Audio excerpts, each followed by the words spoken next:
It's 6:00 p.m. I'm going to call the council to order. We have a quorum of members present, all 6. If you will stand for the invocation and pledge of allegiance. Please bow your heads. Dear Heavenly Father, thank you for your protection over our town and its citizens during Monday night storms.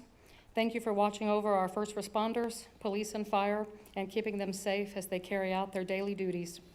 Bless and guide us tonight as we come together for this meeting, that you help council work together in unity so that we can make the best decisions for Keene and its citizens. In Jesus' name we pray, amen. Amen. I pledge allegiance to the flag of the United States of America and to the republic for which it stands, one nation, under God, indivisible, with liberty and justice for all. And now the Texas flag. Honor the Texas flag. I pledge allegiance to thee, Texas, one state, under God, one and indivisible. You may be seated.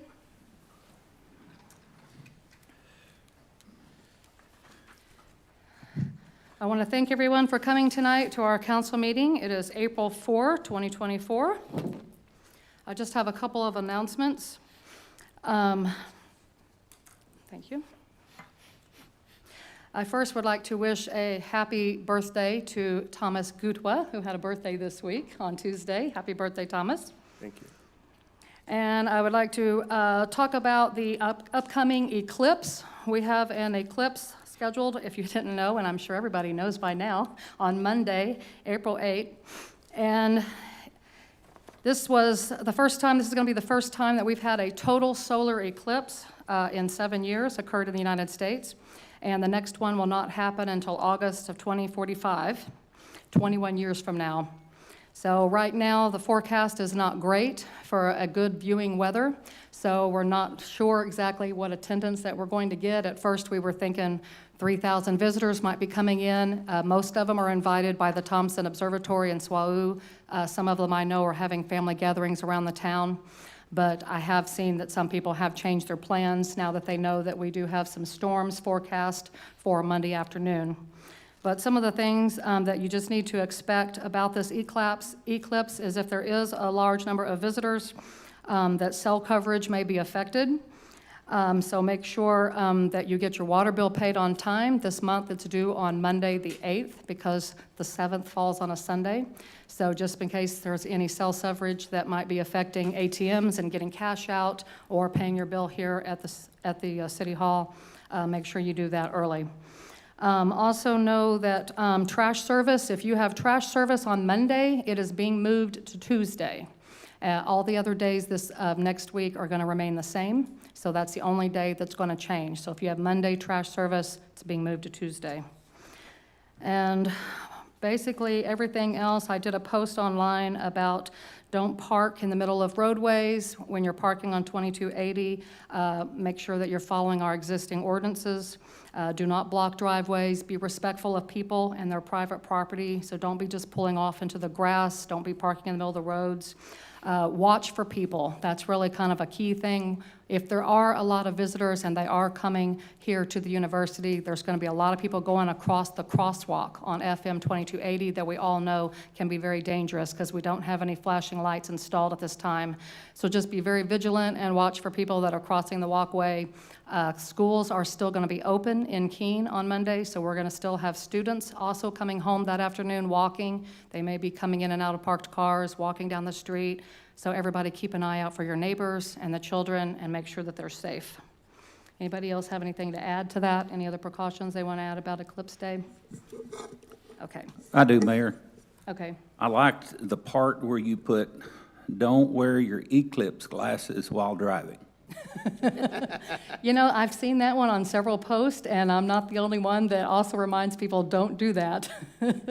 And they are expecting, even in Fort Worth, I think, put out that announcement. They're expecting people to just kind of be looking up and put their glasses on while they're driving because they're in traffic and they can't pull over, and they're telling them not to pull over. So yeah, so I guess that is something you have to announce. And there's lots of different cities putting out all kinds of notices about issues and stocking up on gas, making sure you have a full tank, making sure you've got groceries. So we need to make this probably a fast meeting so we can all go to the store tonight and do all those things. Because I was even thinking to myself, I haven't done that yet, and I've been posting about it, so I better hurry up before the people come. Also, we did want to talk just briefly, a really short update to give you why the siren didn't go off on Monday night. And I'm going to let Chief Warner come up to the podium for just a minute and just talk about that.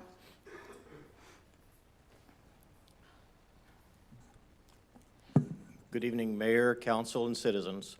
So as you're aware, we did have some storms come through Monday night, and our outdoor warning system did not work as intended. So before I go into exactly what happened with that, I'd like to tell you a little bit about what goes on behind the scenes, behind the curtains, so to speak.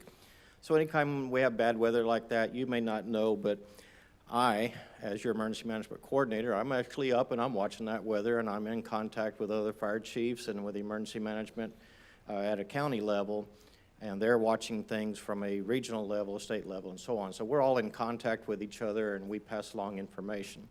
So prior to all of that happening, and I think the city manager and I discussed it, there were 18 posts on Keene Fire Rescue about what was going on.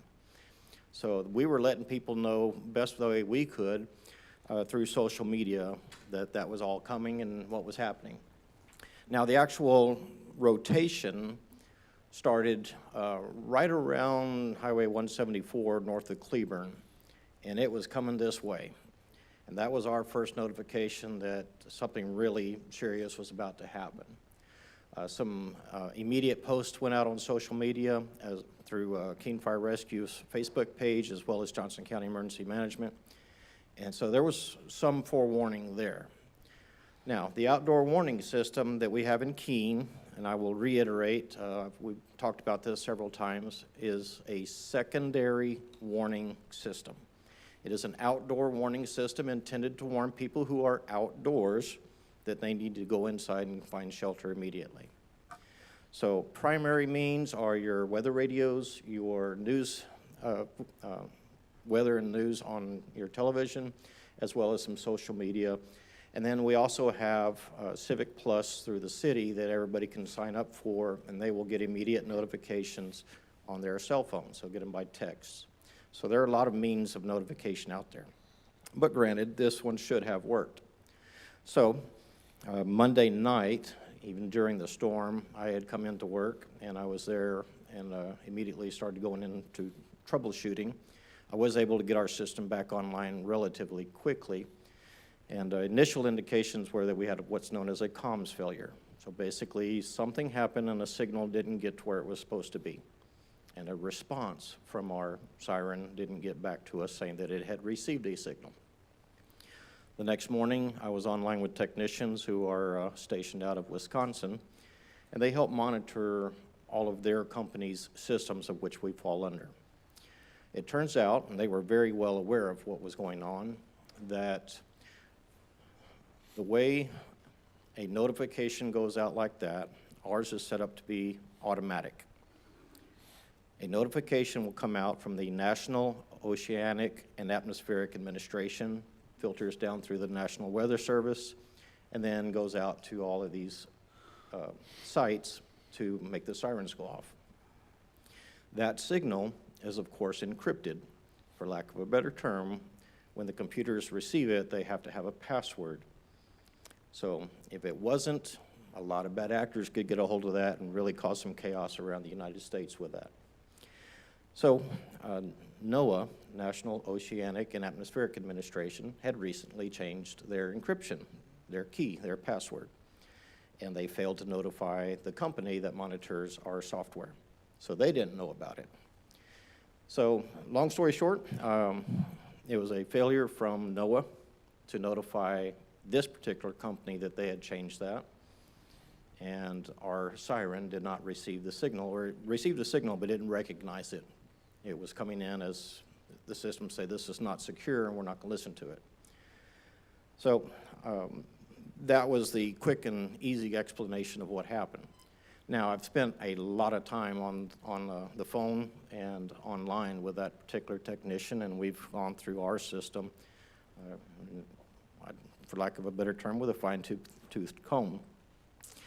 I am happy to report that from that technician, and he's fairly well high up in the company, he's had a lot of experience, he said that our system is extraordinarily well-maintained and put it on par with a lot of the nuclear sites that they monitor. He said ours is extraordinary. It was just a failure on that encryption, and that has been rectified. In addition to that, we've tweaked a few settings and made things a little bit better. And with that, I'm happy to answer any questions. I have something to say. You have any questions, Mr.? Yes. Go ahead. Just not long ago, we spent a lot of money on this, right? Correct. Is it working, or did something happen why it wasn't working? That's what I just explained. It Okay, works but what very, you're very saying, well, but the signal that came from the National Oceanic and Atmospheric Administration, Do we not test this every month, period? we do. Okay, We do. okay, thank you. And it works well.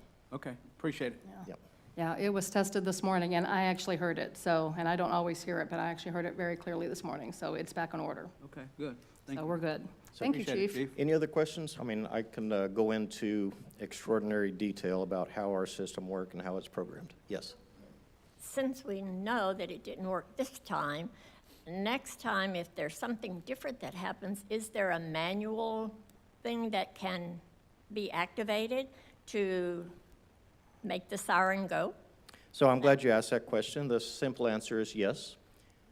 However, there are a few different ways of setting that system off. If you'll remember, in 2019, our city suffered a ransomware attack, cyberware attack. I remember it. Okay, so with that in mind, when we set up the system, previous council, previous administration wanted a closed system. It can only be accessed internally, and it is a highly secure system.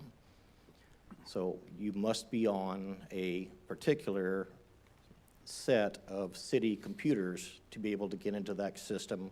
And you can click a button on the computer if you're on the right computer, and you can set that siren off.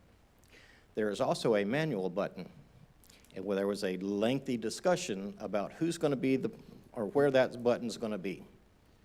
So as in this case, this happened roughly, 8:30, 8:45, 9 o'clock at night. So most city personnel were already gone for the day. So back then, it was decided it would be housed in the fire station.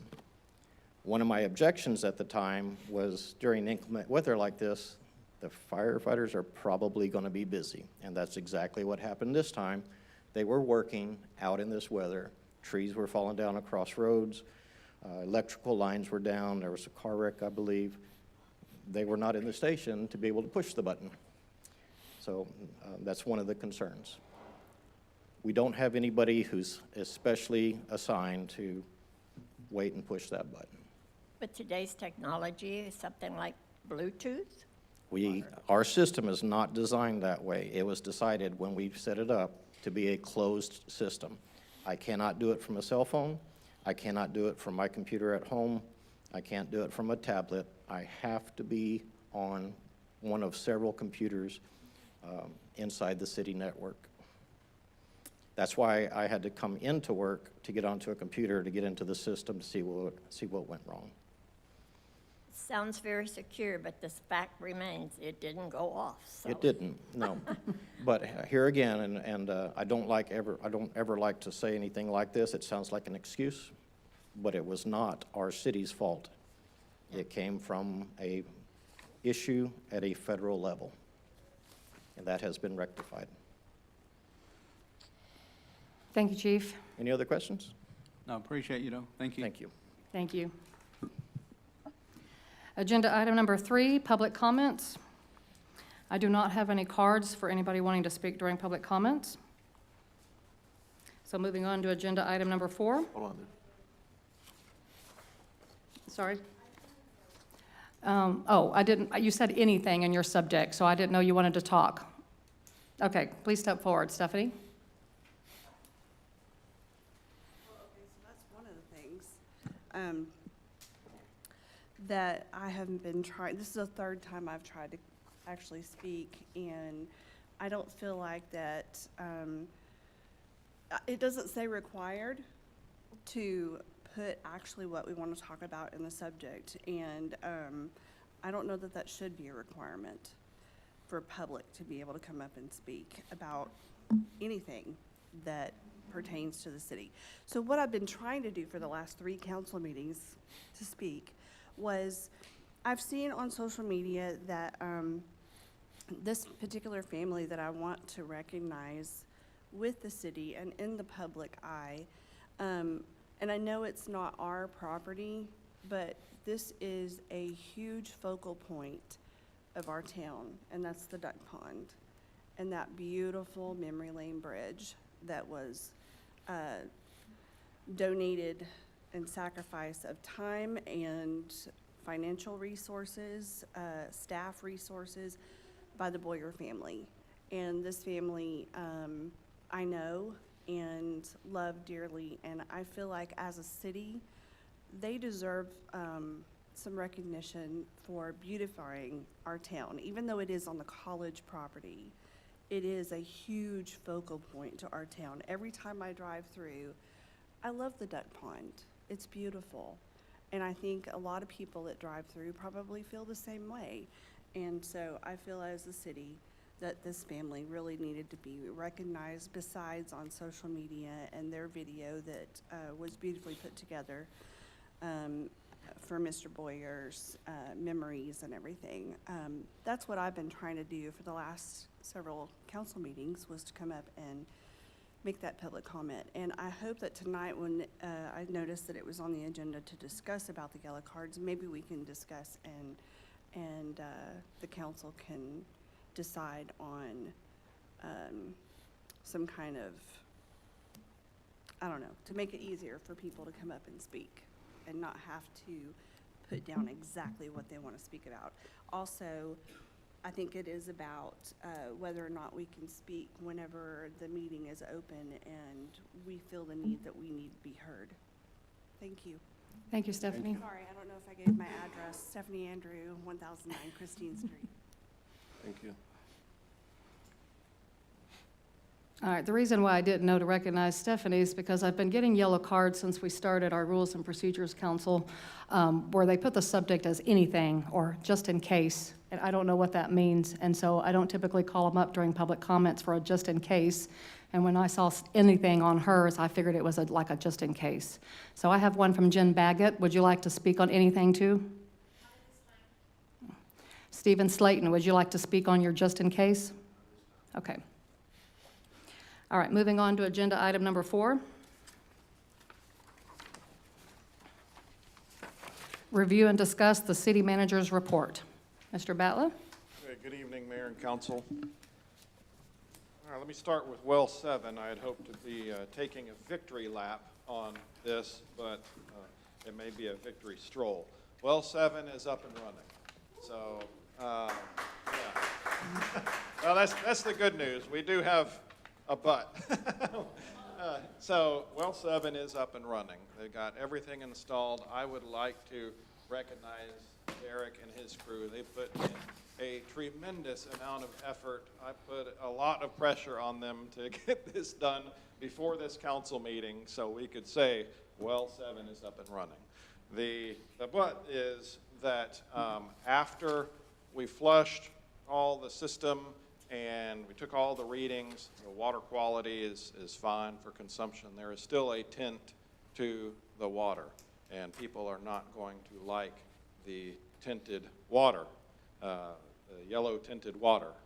So we've got a few options on changing the mixture ratio about how much we're bringing into from JSUD versus how much we're producing from the well, some other filtration options that either of the Dereks would be happy to speak to if you have any questions on that. But so we're going to be playing around with that before we send any more through our system, because I don't want to be receiving calls that our water is yellow. I'd like to hear from Derek Turner. Sure. Would you just kind of give us a brief, Sure. So what, they turned it on yesterday. I think they were running a 1-to-1 or maybe more blend between the Johnson County and the well water. Well water was running about 0.86 on the iron, and you want to get it below 0.3. Generally at a 0.3 level, that's a secondary regulatory level, but it's also about the level where you start seeing iron in where people start seeing it. And so, and it was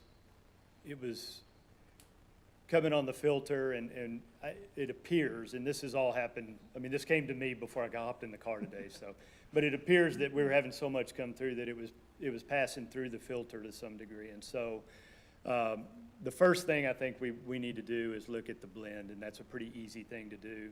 We can certainly blend it down to the level we need without any trouble. I mean, that's just mechanics of running the line. But we can manipulate the way we operate that filter as well and maximize what we can get out of the well and still get more water out of the well and still meet the iron limit that we want to meet. And so that's what we're looking at as of this afternoon, so. Okay, how long do you think this process might take? A couple of days. Okay.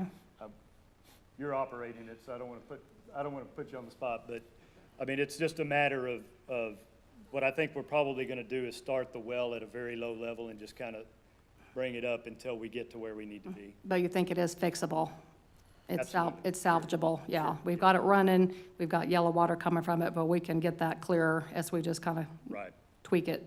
right, yeah. Okay. Does anybody have any questions? Yeah, Mr. Johnson? Go ahead. Oh, no, we'll fix it, before we start pumping it into the system, but, go ahead. My question, can we flush it or no? But flushing it looked like it would help a lot too. Well, that's possible. I personally think, based on what we've seen in the past, that if we run it consistently, you'll probably see the level drop a little bit. But, flushing it is a little more effort than doing the other thing. And, you've got to come up with a way to get it out you got to discharge the water somewhere, and, because you're not going to put it in the system. So there's a little more involved in doing that than there would be just to kind of slow it down and bring it up slowly, rather than, because we turned it on yesterday, or they turned it on yesterday, and it just pretty much, they opened it up and let it run, which is, Right. we didn't know what it was going to do at that time, but now that we do, we'll just back it off a little and bring it up slowly. So if that don't work, well, flush it probably would work. Is that correct? That might help. That's something we can consider. Sure. Okay, I just asked him because, Yeah, thank you. yes, sir. May I have a question? Go ahead. Just a general question. So for this particular well, is this amount of iron level kind of normal to this based on the previous records or output? So over a long period of time, this is much lower than what we were seeing when we originally started looking at the well. The well had been down, and we started looking at trying to get it back online. The levels were much higher than this. I think if you go back many years, it's probably comparable to what you were getting before the well went down. Would you agree with that?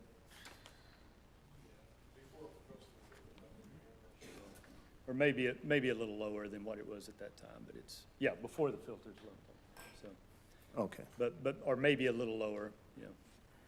thank you. All right, any other questions? Mr. Foster? So are you thinking long-term to put an additional filter in? Because I'd like to get as far away from J-Sud as we possibly can. There's a point, I'm sure, it would be cost-effective to do that. Derek and I have been talking about some options for that. There is a possibility of putting another filter in, possibly a different kind of filter that would take the iron to zero, without any additional components. So there are some options for that we can look at. They could be much more expensive, or we could look at some lesser expensive options. But, Okay. we don't have a recommendation on that tonight. All right, that's fine. Sure. Thank you, sir. Any other questions for Mr. Turner? Okay, thank you, Derek. you. Appreciate it. Appreciate it, Derek. Thank you. Okay, so more to come on that one. Wanted to explain a little bit our positive pay system that we use for the city, because we've had some issues with seemingly checks getting rejected by the bank not bouncing, but getting rejected by the bank, which makes it look like the city is bouncing checks when that's not what is happening. Basically, when a check comes through our system, I sign it, I look at it and sign it, the mayor looks at it and signs it. We've had 3 eyes on it, finance, myself, the mayor. We issue the check to the vendor.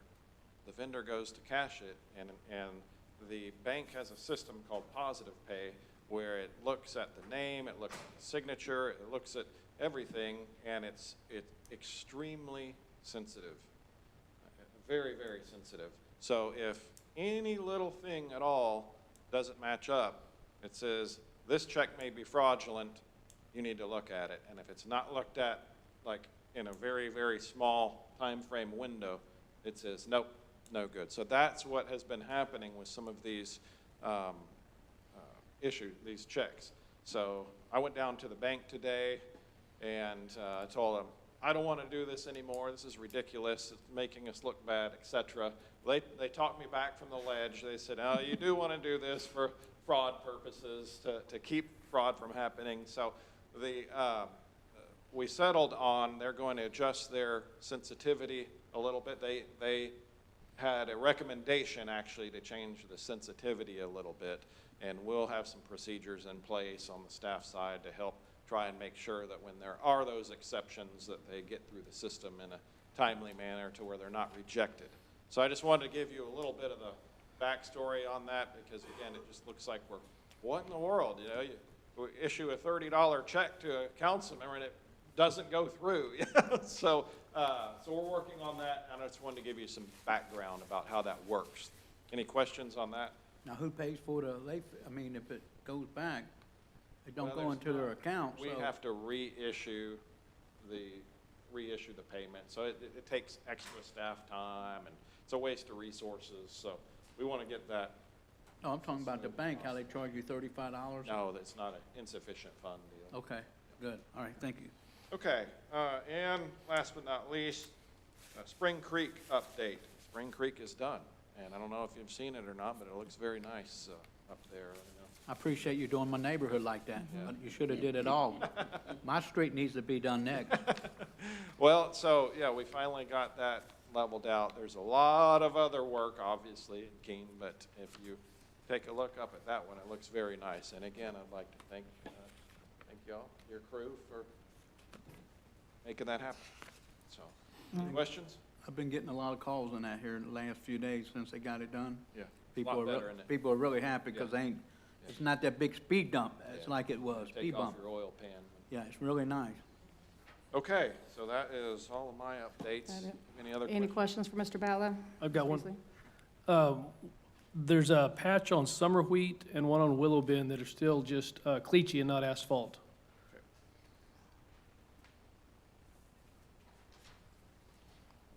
Thank you. All right, thank you. Any other questions for Mr. Bala? All right, Derek, I just want to say, not Turner, but the other Derek. We appreciate you. Thank you for everything you're doing. We appreciate you getting that well going for us and all your hard work in your department. You've done a great job. Okay, moving on. Agenda item number 5 is public hearings. We do not have any scheduled tonight, so we can go ahead and jump to, I guess we have consent agenda squeezed in there next. I guess I don't have a number on mine. Okay, consent agenda, we have 2 items. Consider approval of resolution 2024-440 to remove D. Martin as signatory on city bank accounts. And B, consider approval of city council minutes dated March 21, 2024. Council, would you like to remove any of these items from the consent agenda? I would. I'd like to remove 2024-440, please. Okay, that one's A. Would anybody like to remove B? I'd like to remove B. Okay. All right, we're going to go ahead and then just proceed to discuss those 2 items now individually, since that's all for our consent. So the first item is consider approval of Resolution 2024-440 to remove D. Martin as signatory on city bank accounts. Mr. Bell, do you want to speak to this since you wanted to remove it? I'll make a motion to deny the resolution for removing Don Martin. I'll second that. All right, we have a motion on the floor to deny removing D. Martin as signatory on city bank accounts by Bells, and a second by Beeson. Mr. Bells, would you like to explain why you want to deny that? Well, I'd like for you to explain why it's here. Mr. Batla sets the agenda. I think you should direct your question to him. Yeah, I will answer that. So I kind of got the feeling the council was a little uneasy when I presented, I think it was last council meeting, about how many people could sign the checks. I want to make sure we have redundancy. So I put that on there, again, for consideration, and that's up to y'all. But as long as we have enough people to be redundant, I'm fine with. But I put that on there again because I kind of got a mixture of feelings from council on that issue. So, yeah. Okay. Yeah, a couple of meetings ago when we were adding, I think it was a couple of meetings ago, that's when we were adding to be sure that we had enough people to sign if somebody was on vacation or, so now we're wanting to remove one, so it kind of doesn't make sense. So just leave it as it is. I thought that we added him because Nathan left, and Nathan was a signatory on the Pinnacle Bank. So we were adding Mr. Martin to replace Nathan, because we can't have the signatories be in the finance department. They have to be in different departments in order to be objective and impartial when they're doing this. So I believe that's the reason that Mr. Martin was added originally. So since he had come back and added Holly and the city secretary, and we've added the human resource director, there really isn't a need for Mr. Martin to be on there as a signatory. Is there a need to remove him, though, other than you just wanting to remove?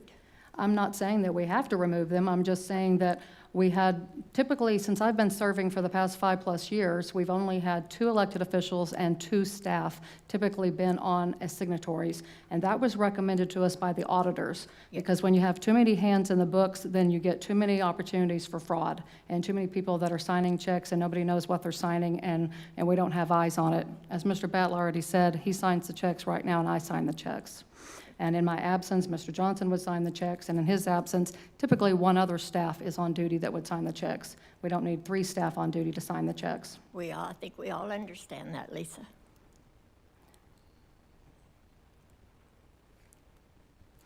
Okay, we have a motion to deny. Any other further questions on this motion? Oh, I have a question. Go ahead, Mr. Pagua. If it's a recommendation from the auditor, I know the city manager might not be able to have the prior history regarding this recommendation. I think it will be prudent to have, 2 staff and 2 council members. What if I want to say I want to be on, too many ants in the cookie jar? I think it won't, you will say there's a problem. So you need 2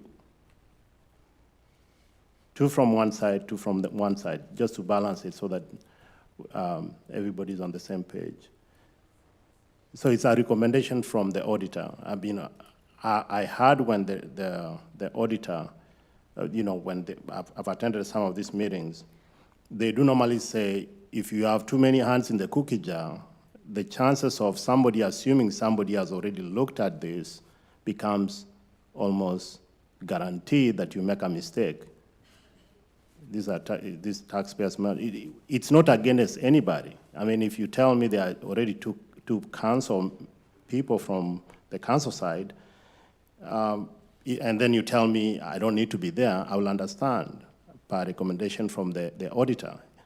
There's nothing against the employee, Don Martin, or is that why you are trying to say not to remove because it's going to look bad?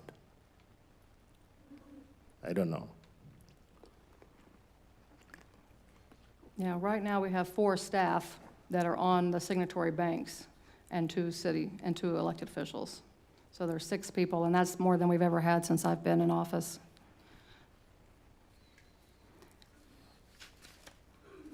So it's up to this council whether you want to keep him on there or not, but his position did change. He's not the assistant city manager anymore, so in his delegated position right now, typically that person in that role as director of neighborhood services, something like that, is not typically a signer on the Pinnacle Banks.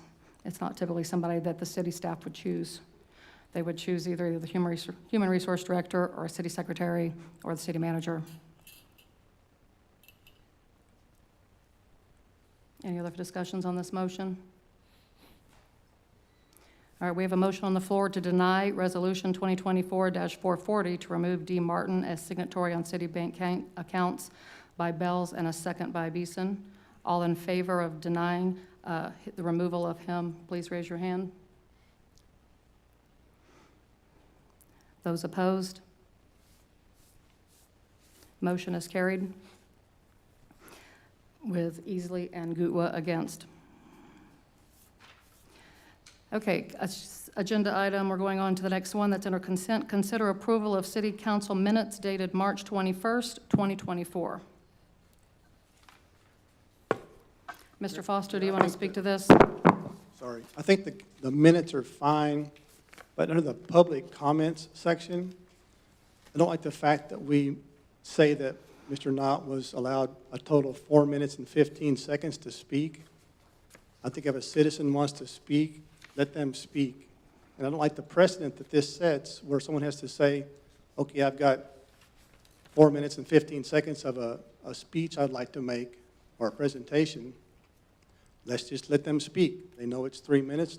I think Ms. Stephanie tonight did a good job wrapping up in probably less than 3 minutes. So I say let's just strike that from the record because I don't want to set that precedent. Mr. Foster, I asked for the city secretary to place all the motions that we did during the meeting on the agenda because some council members wanted it recognized whether they voted for a motion to pass or whether they voted against or whether they abstained. And that's why she wrote that one under the public comments, because otherwise, the way it was written, it looked like I allowed somebody to speak 4 minutes and 15 seconds to read the public comment, and I did not. And I don't want that to be attributed to me because that's in violation of our rules and order and procedure that we passed that said that people that come before this podium are supposed to speak for 3 minutes. So that's why I asked her to include that. It's part of our rules. But it's not necessary, Mayor. That's the point I'm trying to make. It just sets a bad precedent for anyone who wants to speak to come up and go, okay, I've got a 3.5 minute speech, but I mean, it's ludicrous. I understand your frustration, but again, it was in the rules of order and procedure that this council passed just a couple of meetings ago, and that's why I'm following it. And that's why when Mr. Knott did ask to speak, I mean, he wrote it on his yellow card. The yellow card becomes part of public record. It goes to the city secretary. So we needed to show for the public record in these minutes who allowed him to speak for an extra minute and 15 seconds, because that's in violation of the rules of order. I don't think it specifically says 3 minutes in the rules. I think it says give them 3 minutes and then let them speak longer if the council decides. Exactly, and that's what I did. I asked the council if they wanted him to speak longer, and you did. You made a motion, and it carried. But I don't think that's the intent of the resolution that we passed, that people have to say before their speech how much time it's going to take.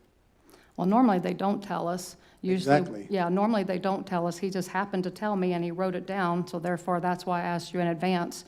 Otherwise, I would have waited for him to speak, read off what he wanted to say, stopped him at 3 minutes, and asked you if you wanted him to continue. That would have been the process I would have followed. And you still would have done the same thing. You would have made a motion to say, yes, I want him to continue, and we're going to give him 2 extra minutes, because that is in the rules of order and procedure, that you can allow him up to 2 more minutes. I don't think that's a motion necessary addition. We can ask the city attorney who's present if he'd like to Attorney? give us his opinion. Is it a motion that we have to make? Because I feel like if they tell me I give 3 minutes, then I have to give 3 minutes and I have to stop them. And if this council wants to overrule me, I have to ask for a motion. Otherwise, how do I know I've got a consensus? I can't sit here and just keep flipping my head. Yeah, as I've commented before, your rules are very complex for a city this size, but they do state that there's 3 minutes, and if for that to be allowed, either the chair has to allow the extra time, which the minutes would reflect, or if the chair chooses not to, then the council. And the only way the council can do it is by a motion and second. I mean, otherwise you would just be, going around nodding heads or something, and there's no way to reflect that. So, I mean, our procedures reflect, say that you have to make a motion. and a second. So, I mean, the only other way would be to, you know, if the chair says, no, I'm not going to give the extra time, says, council, do you want to have that, give the extra time? I'm not sure how the minutes could reflect that that was granted unless you either went down the line and said yes, yes, yes, no. But the typical procedure states that somebody would, to take an action, you make a motion, somebody seconded it. So is it a little cumbersome? Yes. But is that the shackles you placed on yourself with these very complicated procedural rules? Yes. Well, that's my whole point, is we don't need to get into the minutia on these minutes. I mean, yes, the city secretary does a great job detailing everything that goes in these minutes, but I think a simple nod of the head would be sufficient, and we just go on with, rather than stopping, making a motion, yes, no, writing it down, Foster's for, Goot was against, whatever it turned out. I mean, I think that's just a waste of everybody's time. Yeah. Well, typically, any motions, the city secretary always write down a motion and a second and a vote. So even if it's on a minor thing or procedural matter, you know, you're probably going to always see minutes. They're going to, you know, have a motion and a second and a vote. The minutes always will reflect that typically everywhere I've been, just because that's kind of a core parliamentary process. Someone makes a motion, someone makes a second, someone does the votes. You know, so it's not unusual, I would say, to have that level of detail in minutes, simply because anytime a motion is made or a second is made, those are the type of things that city secretaries inherently write down and put into the minutes.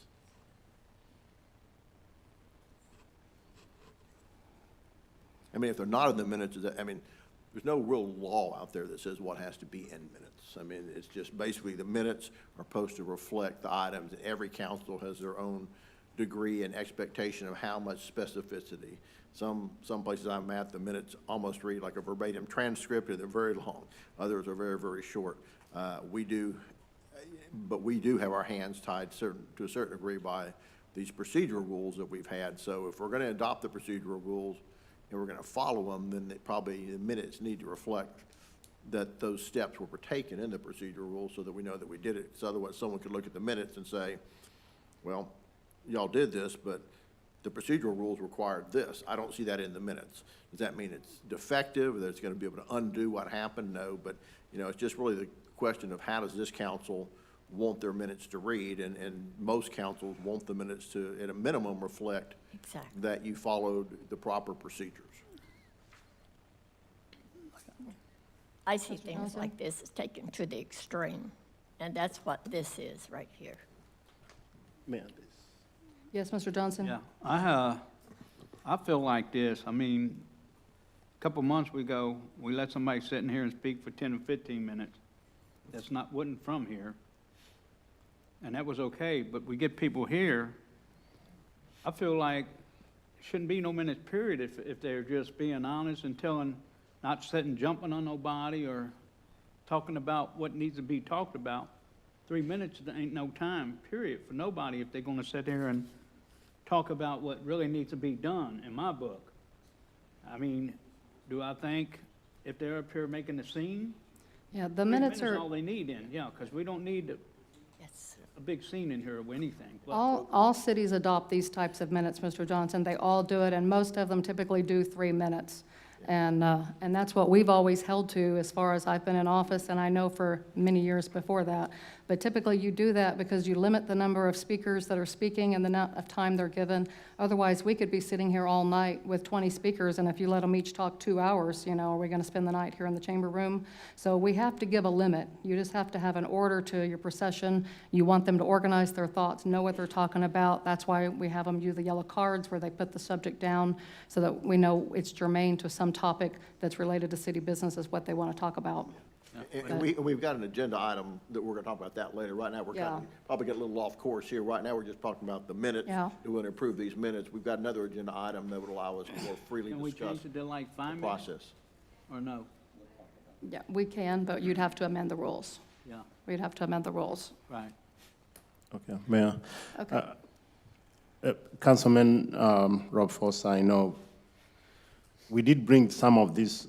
I can remember we were trying to make sure we make a document that was able to work for us, or that was going to help us be able to run some of these meetings in a orderly way. And I did raise some questions here, and I remember you making a motion, cutting it off and moving on, and because you wanted to move on.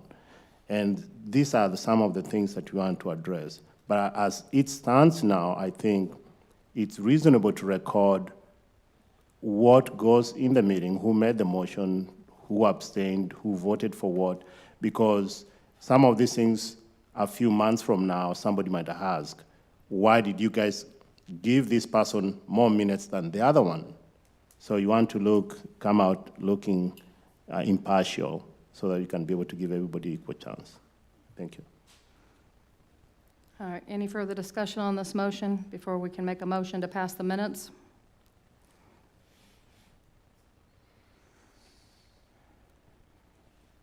Council, a motion has to be made. We have to pass the minutes. It's part of public record.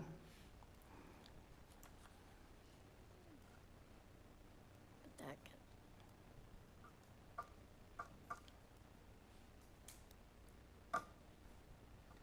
I'll make a motion to remove that part about Paul not speaking. To remove that, I'll make a motion to approve the minutes. I'll second that.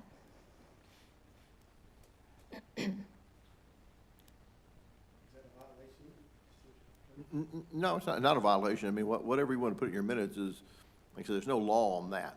So if you, in essence, if I understand your motion, basically we would scratch out the person where it says, Councilmember Foster motion, request to speak, blah, blah, blah, and seconded, motion was carried. So basically, it would just talk about the first, you would just have the first sentence and then the last sentence of the public comments, and you would strike the two sentences in the middle. Can we make an amendment to say was allowed by council a total of 4 minutes and 15 seconds to read his public comment? Right, and you can say that. I would like to add by council so that it's recorded that I did not allow 4 minutes and 15 seconds. You guys did. No, I wanted to just say, all it says in the public comments is, Paul Nod, 107 Mansfield Road, spoke against allowing or considering anonymous comments from the public and encouraged all citizens to make their opinions known without the use of anonymity. Take the whole time. You want to take the whole time sign out? Yes, ma'am.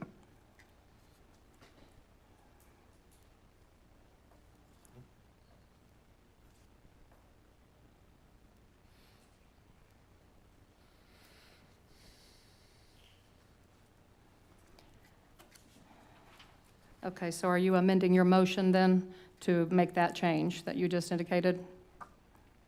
Because at Yes. first you said just strike what was in red. Yes. Okay, so Foster has a motion on the floor to approve the city council minutes dated March 21st, 2024, with the correction under public comments number 3 to state, Paul Knott, 107 North Old Mansfield Road, spoke against allowing or considering anonymous comments from the public and encouraged all citizens to make their opinions known without the use of anonymity. And that motion is going to be seconded again by Ms. Beeson. Okay, thank you. Any further discussion on this motion? All in favor, raise your hand.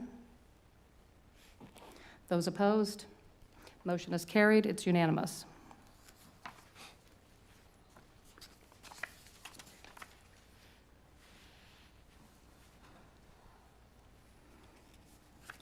Agenda item number 6, review, discuss, and consider possible action on the Impact Fee Advisory Committee report, including adopting a resolution number 2024-441, establishing a public hearing date to consider the land use assumptions and capital improvement plan for the designated service area.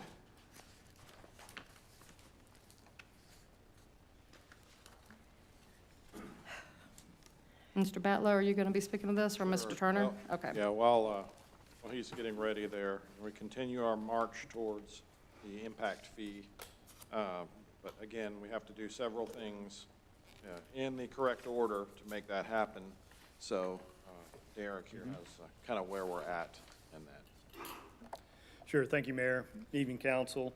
So I don't know how familiar everybody is with the process of implementing impact fees.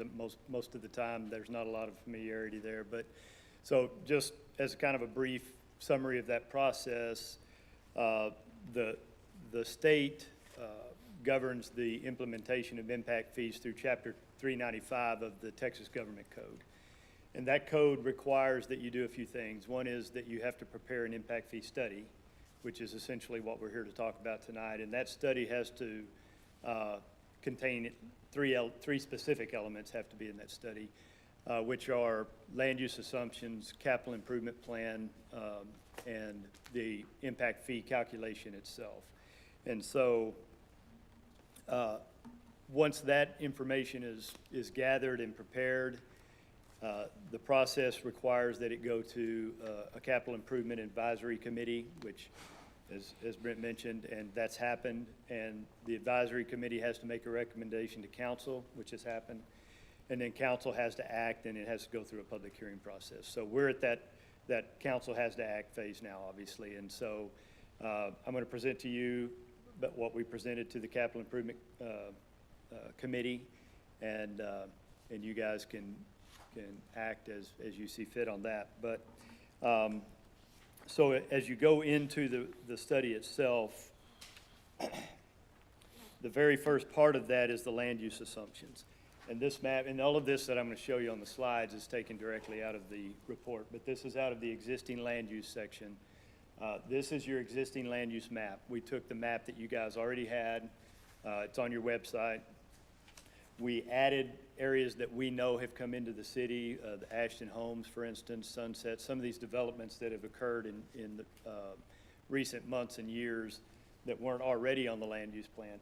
And if you look at it, this is very similar in appearance to a zoning map, except that it's not a zoning map.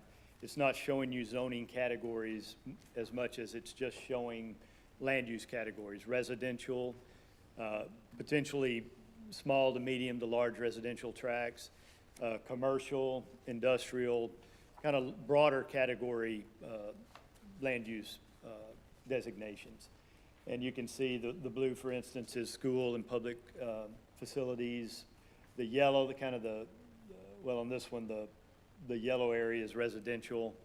The purple is commercial, so that kind of tells you what you're looking at there. And then you go into the next section, which is the future land use. And so what we've done is we've taken that existing land use map and updated it based on what we think is going to happen in the 10-year planning period. And that's what you have to work off for this, is a 10-year planning period. And so we're looking through the year 2034, and we have gone in and added areas that we have a pretty good level of confidence in what would occur in those areas as far as the type of land use that would occur. Areas along major corridors, major arterial roads would most likely be commercial, for instance. You can see the brighter yellow are areas that we've added that we would anticipate you would see residential development in that 10-year period. And then you have the larger, broader area that's kind of a light blue on the map. That's your ETJ. And so when we get into further discussion on the impact fee calculations, when our approach to the ETJ, since we don't know what's going to happen, I mean, we don't have a crystal ball, but we can make a pretty good guess that for Keene, most of those areas are going to be residential. And so we weight that heavily in our projections as far as what that's going to look like. And the reason we do these land use assumptions, or the reason they need to be in there, is because when we get into the impact fee calculation, we're going to have to look at future or proposed growth, proposed connections. And so we use that information. We'll look at the acreage of, say, the commercial area that we're projecting to be added in that 10-year period. And there's factors that you can use based on experience that would tell you, well, you might have a density of 5 commercial connections in that area. And for residential, it's a little more straightforward. I mean, for a medium-sized residential lot development, you might have 2 to 4 lots per acre. And so we can back that in, having that data on these land use assumptions, we can back into the number of connections that we will use. And I'll get into a little more of that here in a few minutes. And then the next section of the report is your capital improvements. So you guys had a capital improvement plan done about, I think it was 2021, if I'm not mistaken. And so we took that information, that's not terribly old, but we took that information and we updated it based on projects that we know have been installed in that intervening time, and maybe something that staff and we have gone over and determined that, well, new information has come to light and something needs to change. But generally, for what we've done, in this case, I think almost everything we changed just had to do with projects that had been implemented and no longer would apply to a capital improvement plan. And so if you look at this table, as it relates to the impact fee calculation, and you look over, it's actually the 7th column, but it says total estimated cost. This is table 3-4 out of the report, and it's the one I have up here. And you'll see that for every capital improvement item, and they're all individualized on the table, there's a total estimated cost. So for instance, the rehab pump station and elevated tank at well 7 is $1 million estimate. And it goes down through every improvement that we have projected. There's a few pump station improvements, 4 or 5, and then the rest of them, by and large, are replacement of asbestos cement and cast iron water lines. And this is strictly on the water. And then some of them are upsizing small, maybe 2-inch lines up to 6-inch line, either to correct a potential pressure problem or to provide fire protection. So, and these are all explained in detail in the capital improvement plan.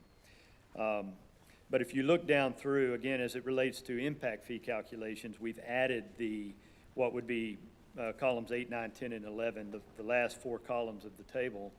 And you'll see the percent utilization section. So we cannot apply, or you cannot apply impact fees to existing development. It can only be applied to future development or growth. And so we have to come up with a way to determine how much of that facility, whether it be a water line or a pump station or whatever it is currently being utilized. And so if it's a water line, for instance, that goes by the college where there's houses all around and then there's the college and there's no land there that is not already developed, it's probably 100%. It may be in an area on the edge of town where there's not much development, it may be 25%.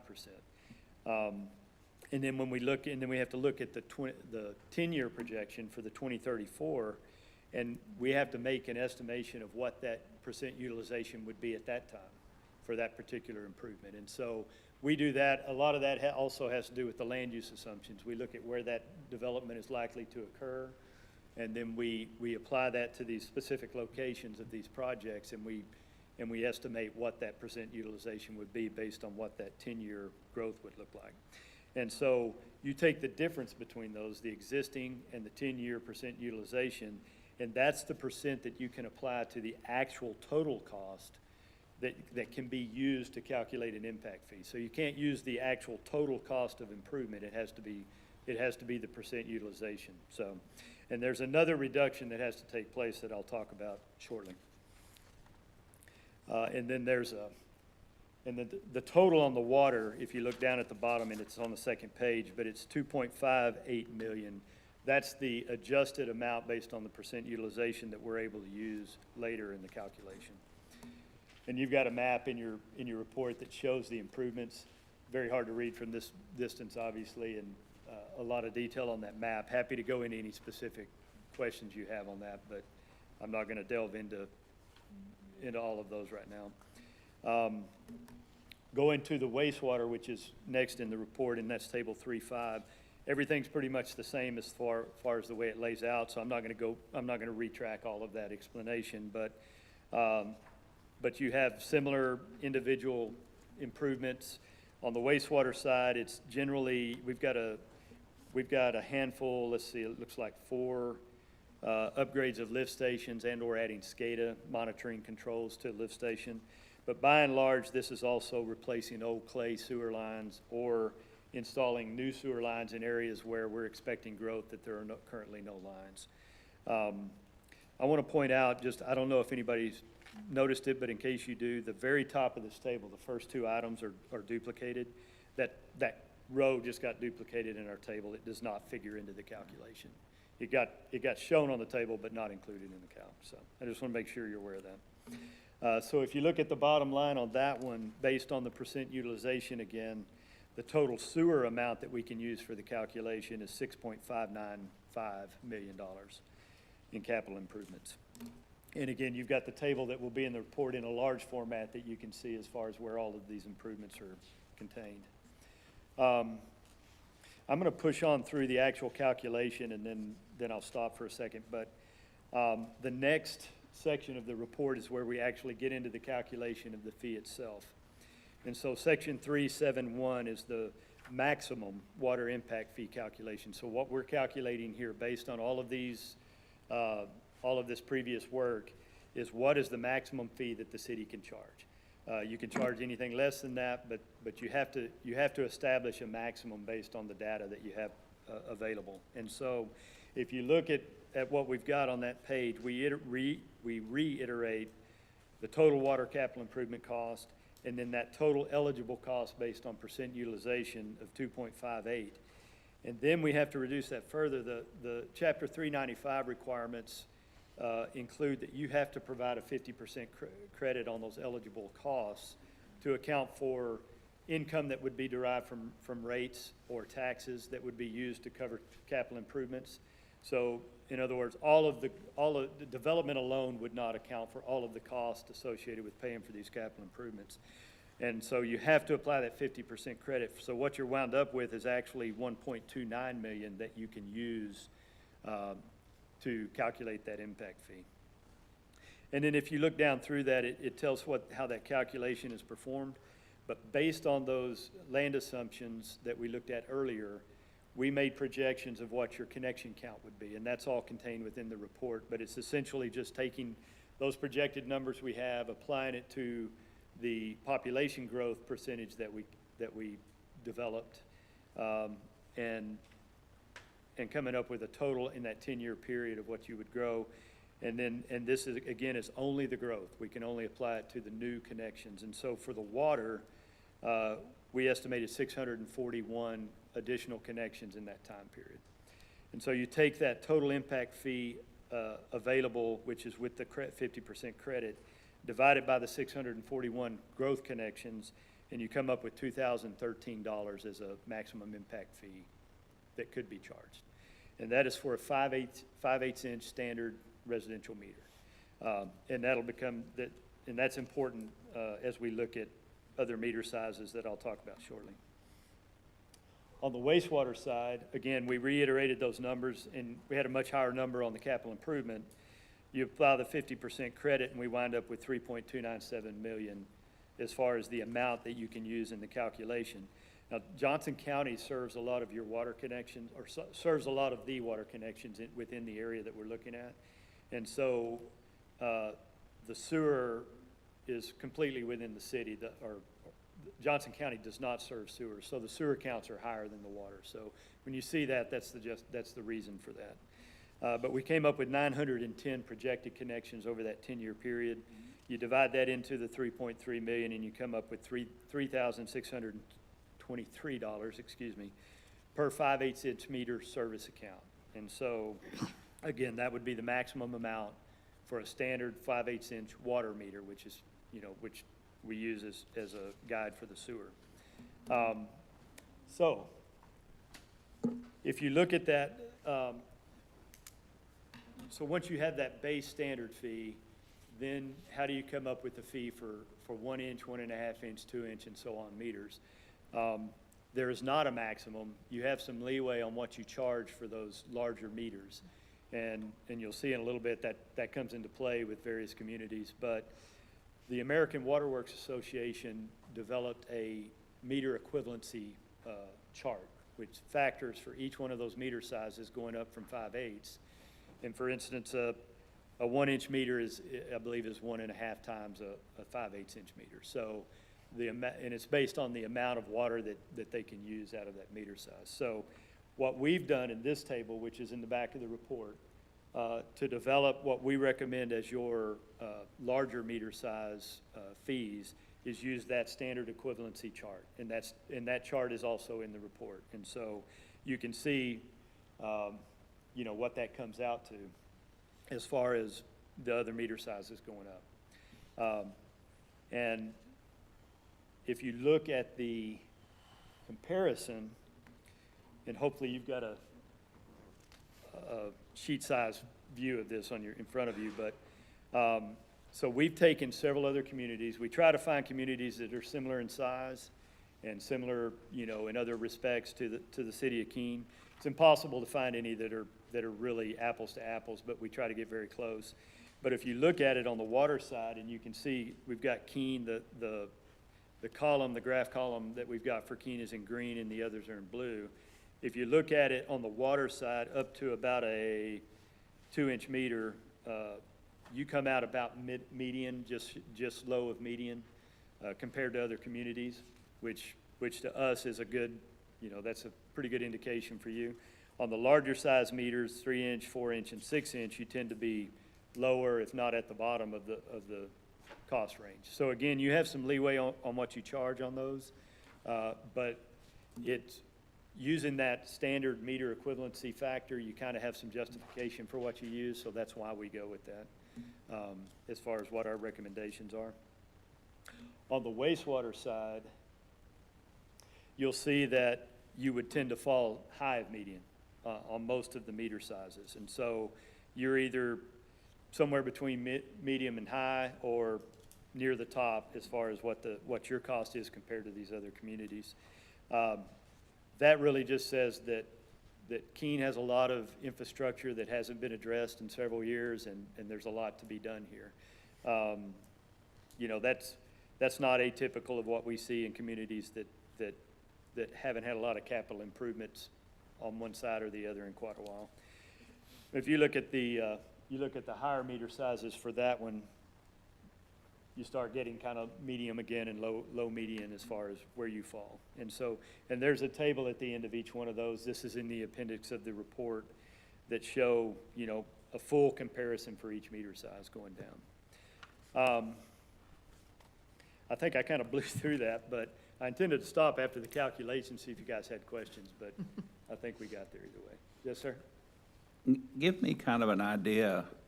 You've given us some big numbers here up and down the line, but we've got the Allsup's coming in down there. What meter sizes and water and sewer will they require? And give me some ideas on that. Sure. And I haven't seen a full accounting of what they're going to do, but a typical convenience store would probably be a 1-inch meter.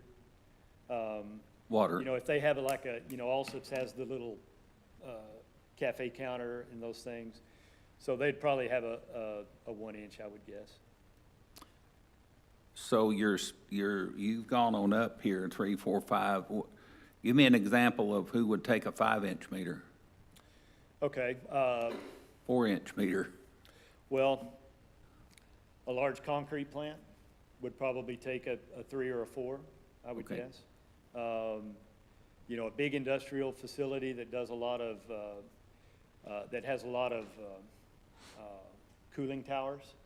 I can't think of an example of a specific technology, but somebody with a lot of cooling towers that uses a lot of water would probably potentially have a 4 or 6. So you don't see a lot of 6s in any kind, other than maybe a school, but business-wise and community, you typically, you're anywhere from a 1 to maybe a 4. So a school would have a 6-inch water meter? Potentially, yeah. Okay. I don't know. There's a lot of variation there, but 6 inches is pretty rare in general. 4 inches even. We just did a school. I reviewed it. Somebody else did a school in a community we work for, and they have a 3-inch. So, but it's not the entire school. So. Okay. And the reason for the question is when we get to those 6 inches, the numbers get pretty tall there. So Right. You've answered my question. Thank you. Mr. Schramm, would you like to speak? Council, do I have a consensus to let Mr. Schramm speak without a yellow card?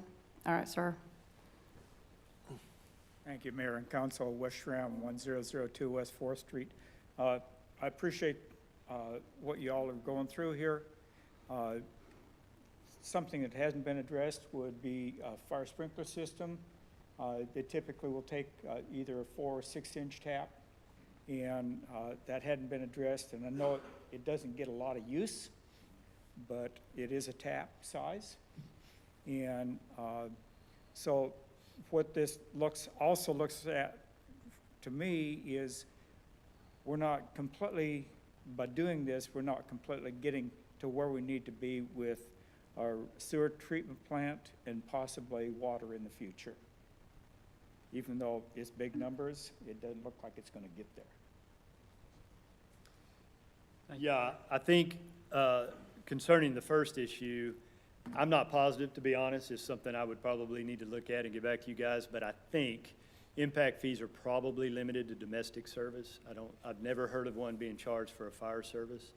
And related to the second issue, again, this is a 10-year planning period. So we have looked at your wastewater plant situation, for example. We've even talked about it in this room, or I have with you guys in the past, recent past.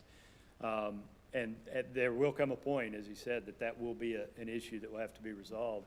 Our 10-year planning projection, and of course, this is our projection that we make, would not indicate that that's going to happen in that planning timeframe. But and as he said, there's still big numbers that you're looking at. One thing I'll bring up is that you and I did have a conversation after this committee met, I guess it was the P&Z committee, about the maximum fee that we're going to charge for the impacts for the water and the sewer. And you indicated that we don't have to choose the maximum amount, but typically you do, but that we can back off of that with some kind of like a developer's agreement. Was that what you said? With somebody Well, or a? we did talk about that, but Yeah. there were two different really topics there. One is you do not, and legal counsel may weigh in on this too, but you do not have to take the maximum. Yeah. Really what you've got here is a justification for the maximum. Okay. If you go less than that, you're good, right? I have been in situations and meetings and watched negotiations where impact fees have been either reduced or taken away as a trade-off for something else for a development that's coming in. That's generally something you'd see in a planned development. Okay. But yes, you can do that. And those are, like I said, they're two different issues. One is, I mean, you know, the impact fee methodology determines if you could collect every dollar attributable to newcomers is what it is. But by state law, you have to cap that at 50% or do an equalization study, which might yield you more than 50%, but that's pretty cumbersome, pretty expensive. And then once you have a 50% number, then you array it in a table of your competitors and see, and then most of my city councils will look at it and they'll say, we're going to go with that top number, which is already capped at 50%. Or if we think that's too rich, you know, it's just, that's a policy question. I mean, do you feel that it makes you non-competitive and that businesses won't come here, they'll go somewhere else, whatever. The second question about, you know, reducing or waiving impact fees on development agreements, yeah, you can do that as part of economic development. But I always caution clients to remember that the obligation you're making on impact fees, you're telling people that are paying impact fees that they're paying their share so that certain things are going to be built in a 10-year time period. And if somebody over here pays 100%, let's say this person you only pay 25%, that other 75%, that's still got to come out of your pocket somewhere. In other words, you still have the obligation to fully fund these improvements by that 10-year cycle. So for some, it's not going to be a very acceptable excuse to people that paid 100% impact fees that don't get the services that they are promised because you didn't collect from enough people. So yes, you can do economic development and reduce and waive impact fees, but always remember that puts the remaining obligations squarely in the city's coffers to come up with those funds to meet that impact fee obligation. Any more questions? You, Mr. Batla? I do need to point out, in your packets, you do have the approved minutes from the Impact Fee Advisory Committee, which kind of serves as their report to you. They basically passed this presentation as presented by staff and our engineering firm. So that's in your documents. That's something you, again, you have to have the report from them. So.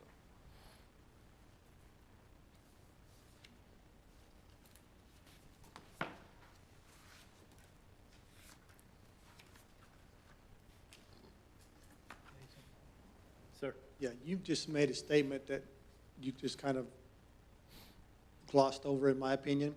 You said that these 961 homes, if they come in, we wouldn't be in a place to expand our sewer plant, or we weren't going to be in the world of hurt. There was something you said about. No, so what I said was our projections, our projections currently would indicate that your plant would be good through the 10-year period, but sometime after that, it would require some upgrade, based on when those projected, it's not the 961, it's the one, it's 962 and beyond I that just would wanted to require clarify that. that. Thank you very much. So, go ahead, Mr. Gua. Yes, I have a question here. There's, on page 62, on the packet that we are given, the population 6,728. Is this actual or approximation? I'm not sure which projection that is, but I suspect it's an approximation based on the ETJ. Does that sound right? 62, and I'm not sure if that's the number in the packet or the number in the report. unless there was some kind of amendment. Under Jacob Martins, I would tell you that if the question, and I'm not sure this is where your question's coming from, but if it does not jive with what you think the city population is, the population we use is a broader, or a different population. It's got different areas involved than just what the city proper would be for a census number. yes, and the reason why I'm asking is I know we are projected to grow as a city and most cities around us because people are moving in from Arlington, Fourth Ward, South, Right. and some other moving out of state coming in. And how often will we need to go back and reassess these impact fees? That's a good question, so typically, you would be expected to update this every 5 years. Okay. So it's not so long that you can't catch up if there's some issue like that. Mr. Foster? Yeah, I appreciate this table that you gave us with the cities of approximate size near us. But do we know what Joshua and Cleburne are, since they're probably our closest competitors? We can get that information. I don't have it at my fingertips here, but we can certainly find that information. Okay, thank you. I don't think you don't have Joshua. I looked at Cleburne. I believe we were just a little bit higher than Cleburne. And Joshua does not have water or sewer, they contract that out, That's right. so they don't charge. Go ahead, Mr. Easley. I'd like to ask the attorney to expound on what you said about we're on the hook. If we implement impact fees, we're on the hook for the total amount. So we, like for wastewater, it's 29 million. We can collect impact fees of 6.5. Right. So the city's on the hook for the rest of that? And Yeah. expound on what that means. Well, what it means in essence is that you calculate, based on the 10-year projections, these are all the things that we anticipate we're going to need to build water and wastewater wise. This is how much it's going to cost. And then of the costs that are attributable to the newcomers, you can only collect 50% of it. So that other 50% will have to come from other sources. It have to come from your tax revenues or bonds or whatever. I mean, the expectation is you're not collecting enough impact fee money to build all the things on the impact fee schedule because you can't collect dollars. There was a time when the legislature allowed cities to collect, dollar for dollar, all the impacts that a newcomer made when they came to the community, but they capped it at the 50%. So, yeah, I mean, some of this money, roughly, if we take it this, and since we're doing it the 50% number, I mean, roughly speaking, 50% of the funds that will need to go into place to develop all these projects will come from the city, and the other 50% will come from the newcomers. Is that basically your understanding? Yeah, yes, and if I could add to that, so you are not required to do all of the items on your capital improvement list. You are required to use all of the money you collect for capital improvement projects. That was Does my that help? question. Yeah. Yeah. What are the hiccups if we don't get there? If we don't do the items, if we don't? In theory, if you collect money and it's not spent after, like, I think it's a 10-year period, it's subject to being refunded. Having said that, I've never seen a city that didn't find a way to spend it. I mean, typically, the impact fees will be reevaluated at least every 5 years, and then you do every 3 years, and you amend your impact fees and you take into account that. So, yeah, a lot of times, I mean, you don't you don't have to build it right away. A lot of times you're waiting for the funds to reach a level so that you can start to construct the projects that are being collected. And you may be 3 or 4, 5 years into your impact fees and collected money, but still not have collected enough money to put in the individual improvements, especially on water and wastewater, which are system-wide and kind of interconnected. I just want to make sure there wasn't any penalties or. No, the only penalties would be that, and like I said, in theory, the law says that if you don't use impact fee funds within 10 years on the projects that are eligible for it, you'd have to come up with a refund process. But before that happens, the impact fee, they're revised, and the capital improvements are reformulated through the process every 3 to 5 years. Any other questions for Mr. Turner? So essentially what we're doing here tonight, council, if I understand this, we're just going to be approving this resolution 2024-441, which is just moving forward to set the public hearing for May 16. We're just moving to the next step. So that's all. Did you all get a copy of the resolution? I know it was emailed to us this week. It wasn't in our packet. Right, you're not actually adopting that. We're not actually adopting the rate or anything. We're adopting this resolution, which is basically setting a public hearing for May 16 at 6 PM. Correct. In order to, Mayor, Yes, sir. what do we, in our public meeting, a lot of times the citizens will be blank.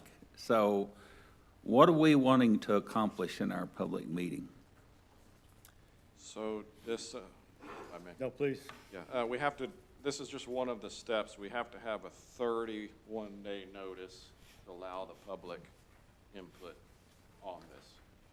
And so. Yeah, I mean, at a minimum, it's just the law. The statute says you have to have the public hearing. As far as the input of the public hearing, that just depends on who shows up. I mean, typically, you'll have the presentation similar to what we've had today to try to explain it. It's designed to answer questions from the public and stakeholders, want to know how this is going to impact me, but there's no particular model other than the law says you have to have the public hearing, and then no different than a public hearing on zoning or something like that. People who are interested can come up and make comments, ask questions, and have questions answered, and you'll have consultants there to hopefully sort through that.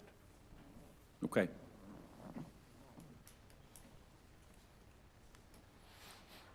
Yes, Okay, Mr. Gua? I would like to make a motion, Okay. if that's okay. All right, I make a motion to adopt a resolution that's number 2024-441, establishing a public hearing date to consider the land use assumptions and capital improvement plan for the designated service area. Second.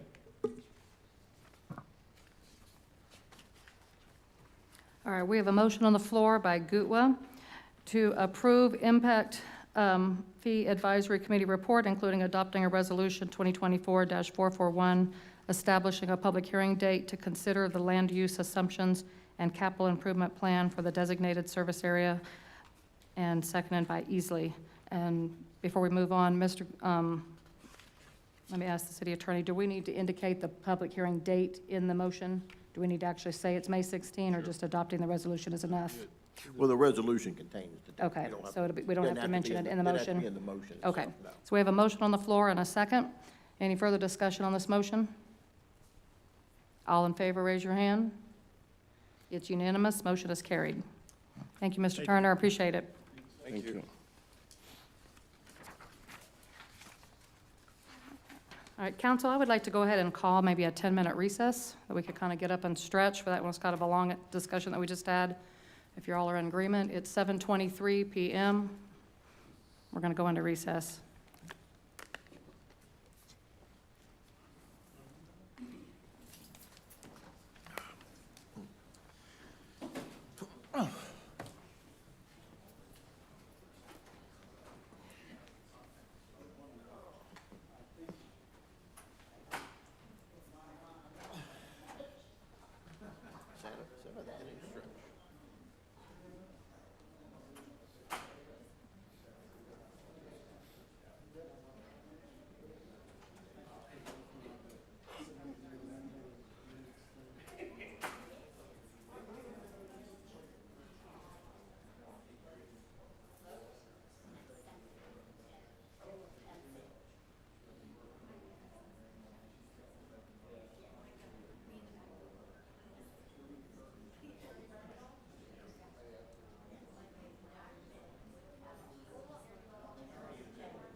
If we say right here, I'm able to by the mayor or by consensus of the council, that would not require, that would just be a straw poll.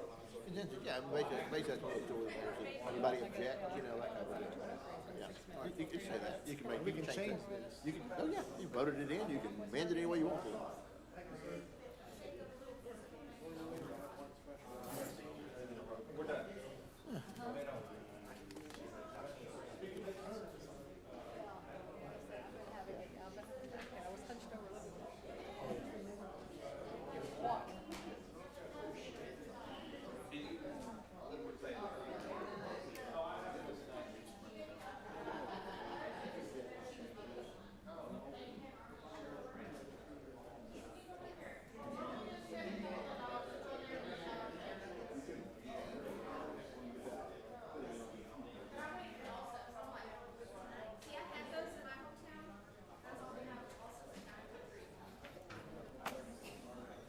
Okay.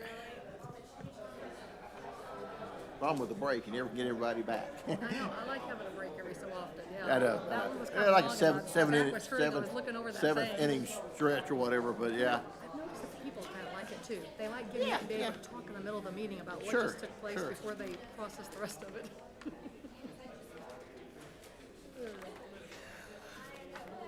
I was afraid two of these next three might be lengthy discussions. I thought maybe we better do it. Jacob Mark, okay.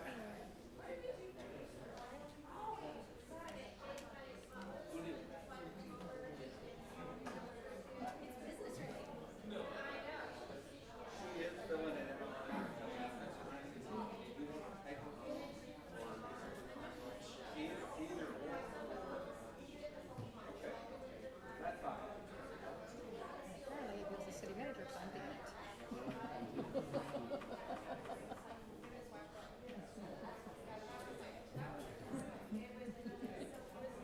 Had to steal a piece. Oh, is that what's out there? I wasn't gonna leave it sitting. I didn't know there was one out there. Is there pizza out there?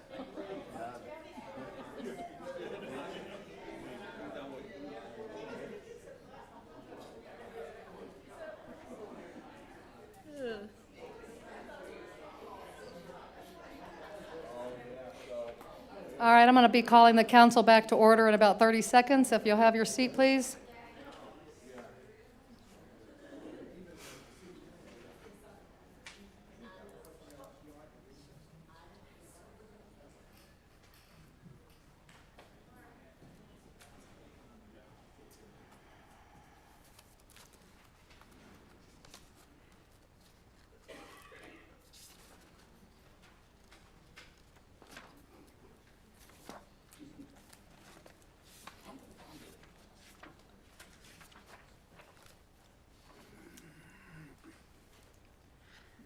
All right, it's 7:33 PM. I'm calling the council back into session.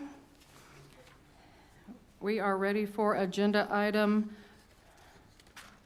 no, I guess, I don't know if my numbers are off on this page, but are they off? Okay. I believe we're ready back for 7B. Review, discuss, and consider adopting the municipal court confidentiality policy. Okay, Mr. Battler, who's going to speak to this? Ms. Russell? Okay.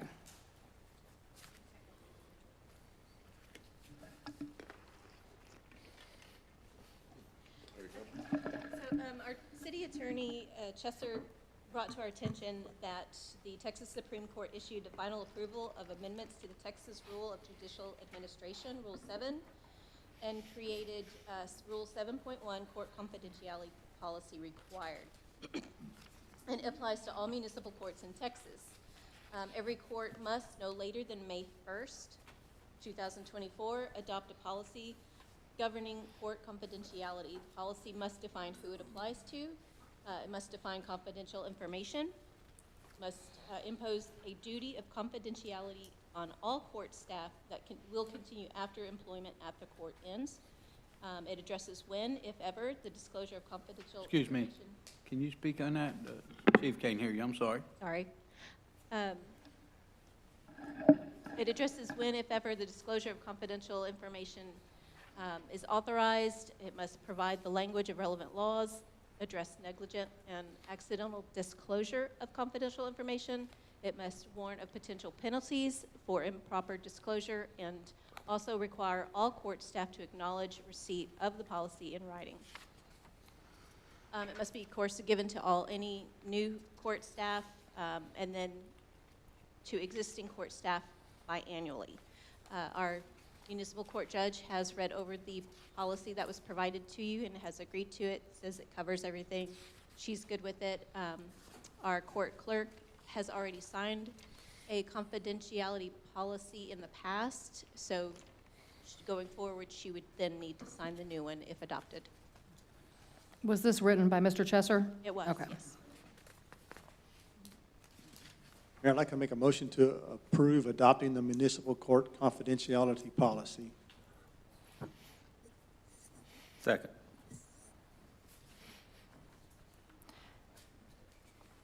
We have a motion on the floor to adopt the municipal court confidentiality policy by Foster and a second by Bells. Any further discussion on this motion? All in favor, raise your hands. It's unanimous. Motion is carried.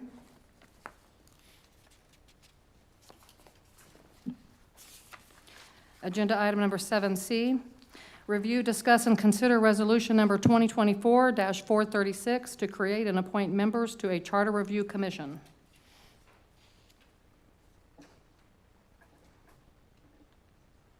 Mr. Ballard, do you know who's going to speak to this? Yeah, we have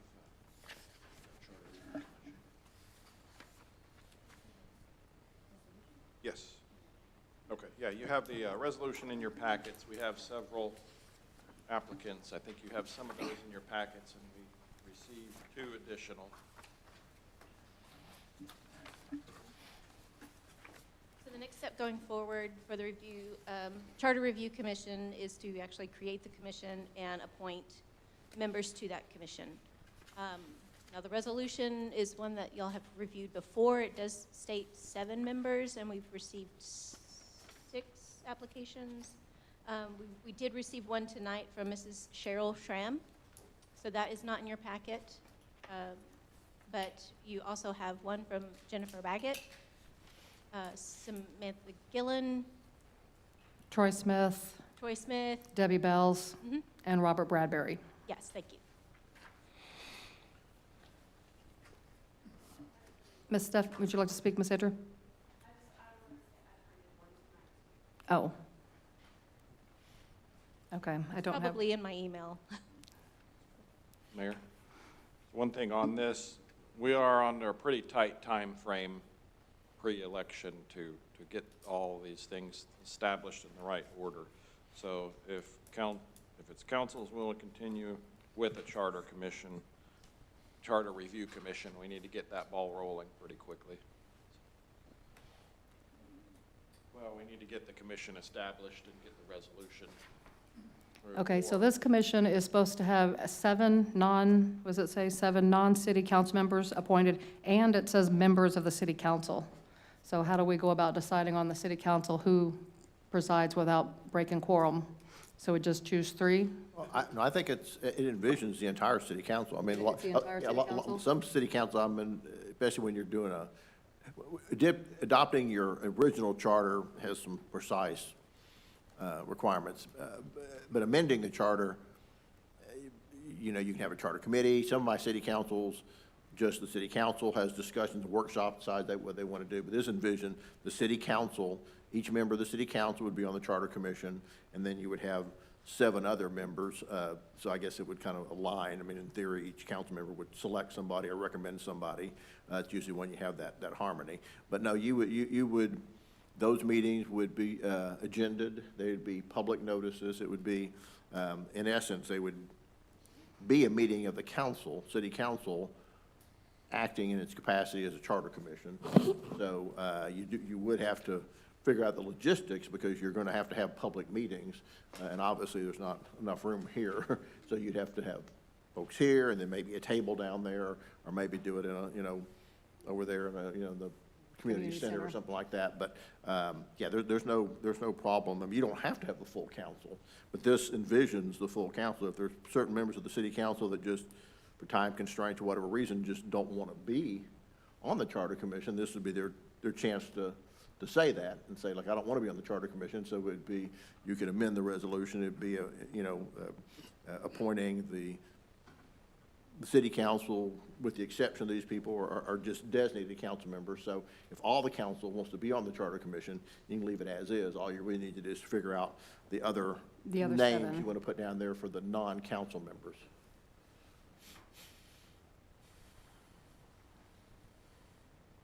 Council, do you have any other questions about it? Mr. Johnson? Oh, Okay, Mayor. So is it open for discussion? yes, so we're opening for discussion. Okay. So I have, somebody asked me about the current status of the charter review. And I know it's not a requirement by the state, but, Keene, we have had in a few months that, like less than a year, we have had some recalls going on. So I do not have, I thought about it, but I'm like, I can just give my opinion. The council is going to do what they are going to do, and then the voters are going to do what they're going to do.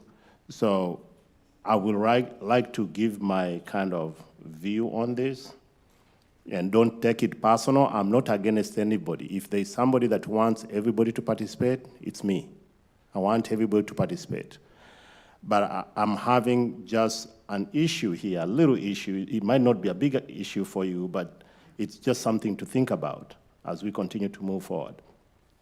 So I can say, having donors, people like big cities, people normally give money to a committee to push for an agenda to move on, or organizers or candidates on a charter commission who championed the recalls he fought less than a year ago could result in actual or perceived bias and even viewed as a conflict of interest. The council should provide specific requirements for the charter commission appointments. For example, we know if a city employee is on a commission or charter commission, it's conflict of interest. Why? Sometimes we do normally talk about the city manager compensation, city employees, how often we need to give them pay raise as the inflation changes. Candidates that are running for office, that will be conflict of interest. Officers of political party, registered lobbyists. If we were like a big city like Burleson, Fourth Ward, and you are a registered lobbyist, you don't want that person creating laws that are going to create loopholes for them to be able to get their things going through the city. So I can say we have a few candidates that the city manager has been updating us as a council who are on petition to recall some officials. And being in that committee meant that there had some issues that they wanted to address. And when a biased member serves on the Charter Commission, there is a risk that the action taken by the board members or board member may be perceived as favoring or advantage for former, current, or future city employees or officers' interests, rather than upholding ethical standards and maintaining high standards of independence and impartiality. Having a charter commission that is impartial, effective, stable, and less prone to political interference will allow the charter commission to operate in an independent and unbiased manner, which will enhance the board's credibility with the public. And the reason why I'm saying this is you have some of the agenda items that are going to come up about recall when we're having public participation. So how are you going to have somebody that wanted to recall and then they are trying to adjust that item to be able to fit their narrative? That's conflict of interest. Are they going to recuse themselves, walk out until that matter is resolved? And you know, putting it on the agenda, putting these items on the ballot means the voters have also to vote for it. And it costs a lot of money. So you don't want to just be viewed as biased, leaning one side to just gain political kind of, goals, and then the voters will vote it down once they see the board as being a little bit kind of biased. And that's not the intent. You might not see it that way. So I don't know how you look at it, but it's a concern from looking from, the conflict of interest, not financial, but just looking at it from the political part of it. Thank you. Mr. Foster? I'd like to address that issue. I think it's a great idea to have somebody who is on the recall be on this committee because there are obviously ways to misinterpret the verbiage that's in the charter, so they experienced it firsthand. So I think it's a great idea to have them on there so they can express their frustrations and get this thing written in such a way that it's not open for interpretation by different people to read it, but that we nail it down hard and fast the way we want it. And that's what I'm trying to say, that if the public perceives it, remember the people that you're trying to recall, they have supporters out there. Politics, that's how it works. And you need majority to pass that resolution to be able to implement. We had in the previous charter review, there is an item that was put on the ballot because the public was not educated on that item, it failed. You can have 10 items, 5 items, and if the public views is that the motivating factor is to either favor the current or future officials or city employees, they might vote it down. Then what is the use of spending that time and money to be able to make the changes? Well, the whole point of this review is to make the charter clear to someone with a 5th grade education so they can read it and know how the recall needs to be done or whatever else it is that is the city's business. I don't think that we could there's no intent to build bias into that thing. It's just to clear up a possibility for misunderstanding. I found some information today when I was doing research, and it says when to consider changing the charter. And it says not every local government issue is a charter issue. Most problems governments face have nothing to do with the quality of the charter. Many concerns about the workings of local government can and should be handled other ways. There is a danger to making changes to a charter when those changes could be achieved another way. Inasmuch as charter changes can bring about positive results, they can also produce overly cumbersome procedures, unjustifiable advantages for certain groups, and onerous restrictions on governmental leaders. So before a decision is made on whether or not to pursue a desired change through the charter, other possibilities should be considered first. And then it has a series of questions, and it says the following questions are suggested to sort out how best to address the area of concern. Can this problem be solved by the passage of an ordinance? Can this problem be addressed with an administrative measure, such as amending an existing departmental or citywide administrative policy or procedure? Does the mayor or city manager already have the authority to make changes that might address this problem? Should a solution to this problem be sought by getting new officials in office? And might state legislation address this problem more effectively than a change to the local charter? And it just says if any of the questions are answered yes, that alternative should be tried first. And it says while many problems could be solved through a charter amendment, most problems can be addressed more efficiently other ways.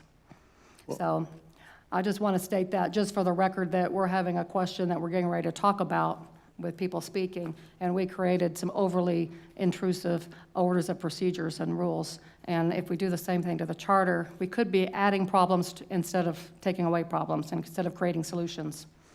Mr. I Foster? agree 100%. I mean, there is that possibility, but we have to have a charter review committee because we're out of alignment with the state law. There was on that one issue, but So there we're is a gonna- caveat in our charter that says that state law trumps our charter anyway. So as long as we know where we're out of line in it, then we can still say we'll follow state law first without changing the charter. Okay, we're fixing to be a city that people want to come to, and then when people read the charter and they go, oh, did you know that you're out of compliance with the state?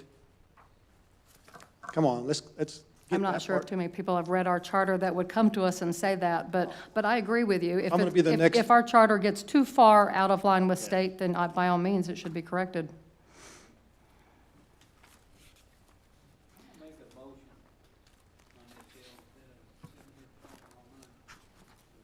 Ray, use your mic. Use your mic. I'm gonna make a motion on this. Review, discussion, and considering resolve number 2024436 to create an appointment member to a charter review commission. I think the motion has to include the names of the members, does it not? Yeah, I mean, yeah, the motion without the names isn't really, it's a question mark. You need to make a motion to appoint the charter committee and tell us who's on the charter. We've heard the city secretary tell us the names. I mean, you can say, appoint the slate as mentioned by the city secretary, or you can add to that or subtract individuals off of it, or. So I gotta read their name first? You can, or they've already been read into the record. If you're okay with all the names, you can just say the slate of candidates, described by the city secretary. Okay. We'll go with Debbie Bells, Rob Bradburr or something like that, Samantha Gillen, Troy Smith, and we got one for Cheryl Tram tonight. And Stephanie Andrew? Okay, I didn't get that on here. Huh? Okay. So is that it? Who? Oh, I'm sorry, Jen. And Jen. And then also the members of council. All the council, right? Huh? And then the members of the council? And a member of the council. Okay. I'm sorry. Does he need to read off the names of the members of the council, or is it just assumption that all 7 of us are included? Just as long as city secretary knows who's on the city council, which she does, we're good. Okay. All right, do we have a second? I'll second that.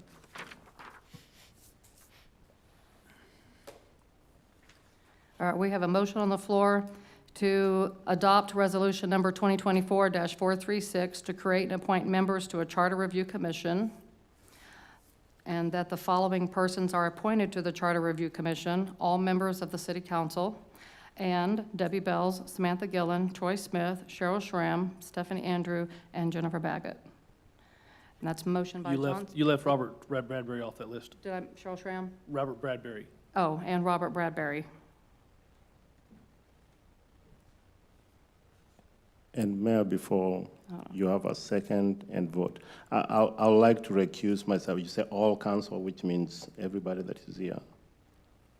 It might not make sense to everybody here, and then why are you recusing yourself? But I might recuse myself, and then during discussion, I might ask a question, once there's a second. You want to recuse yourself From being on the commission? because we said all council, which means everybody that's, Okay, okay.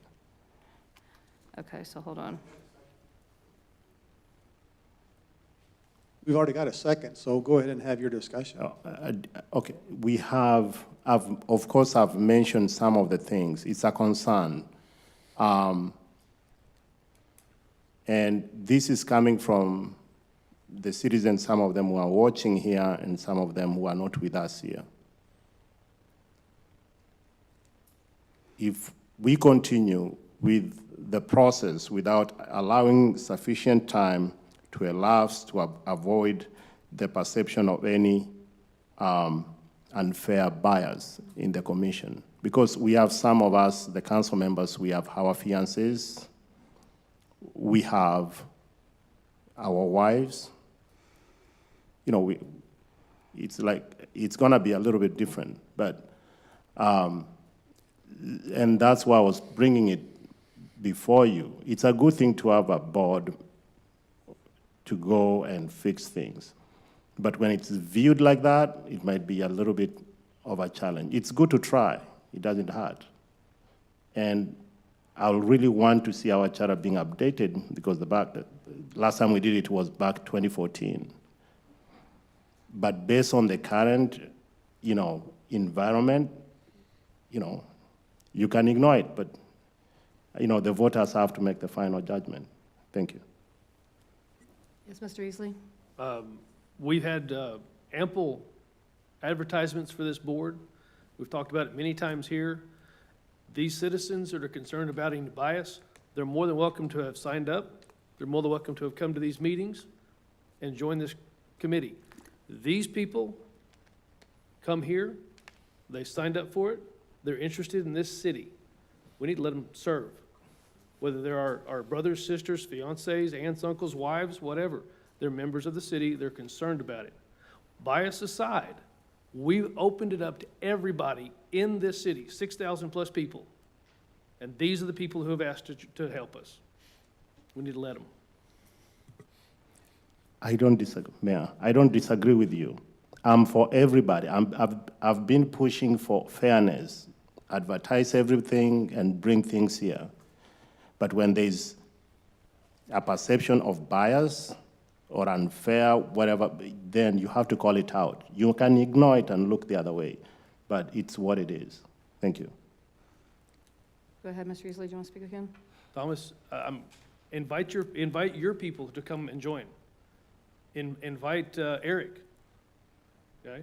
Invite these other people to come, but they don't show up. So you say you have supporters. Invite them to show up. Thank you. Mr. Foster? Yeah, and this is not a behind closed doors meeting. This is an open meeting with the 13 of us discussing the charter, but we can take input from the audience at that time as well. So if you feel that strongly about the potential for bias, then by all means, if I were you, I'd be there at every single meeting, tooting my horn and bringing examples of why you think the bias exists. To recuse yourself and that you feel so passionately about that, those two don't line up, if you ask me.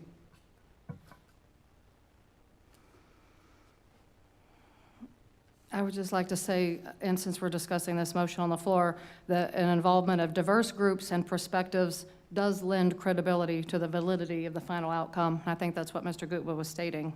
So he's wanting to know that all segments of our community are represented on this board, and from the members that have applied, it doesn't appear that way. And I think that's why he may be recusing himself. If we want to give him a moment to think and make sure that he wants to make that decision, we can. I'm sorry, we can't. We've already got a motion and a second on the floor.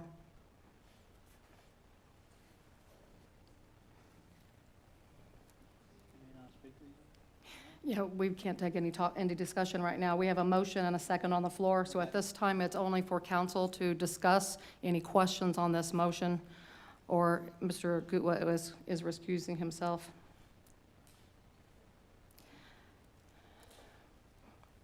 And this record, when you amend a charter, your name goes, does it get attached to the charter? Is it like for life, where when this charter gets dispersed and published, it's always going to say, these are the people that served on that committee, and these are the people that... That's what I thought. Yeah. That's what I was wondering, but now we're going to do it again. Does that somehow go away, or is it always, do we just keep reattaching it? Is it like when you file papers at the courthouse, they just keep adding to it, and then we talk about it's amended again, and here's the people that amended it? Yeah, there's no requirement. I mean, it's just stylistically, your current charter has the folks that did the last set of changes under section 11.19. And it talks about the results, what passed and what failed. So you would probably either add another section to that to talk about the second, or just probably leave this section that's there, but then just add to it that, another charter election took place on this date. And as far as whether or not you want to have everybody's signatures or names on it, I mean, that's what we've done before, so it's probably, there's nothing in the law that says you have to do it that way. It's just stylistically, if you want the document to reflect who was on the committee and the actions that were taken consistent with what we did last time, then probably it makes sense to do that same thing.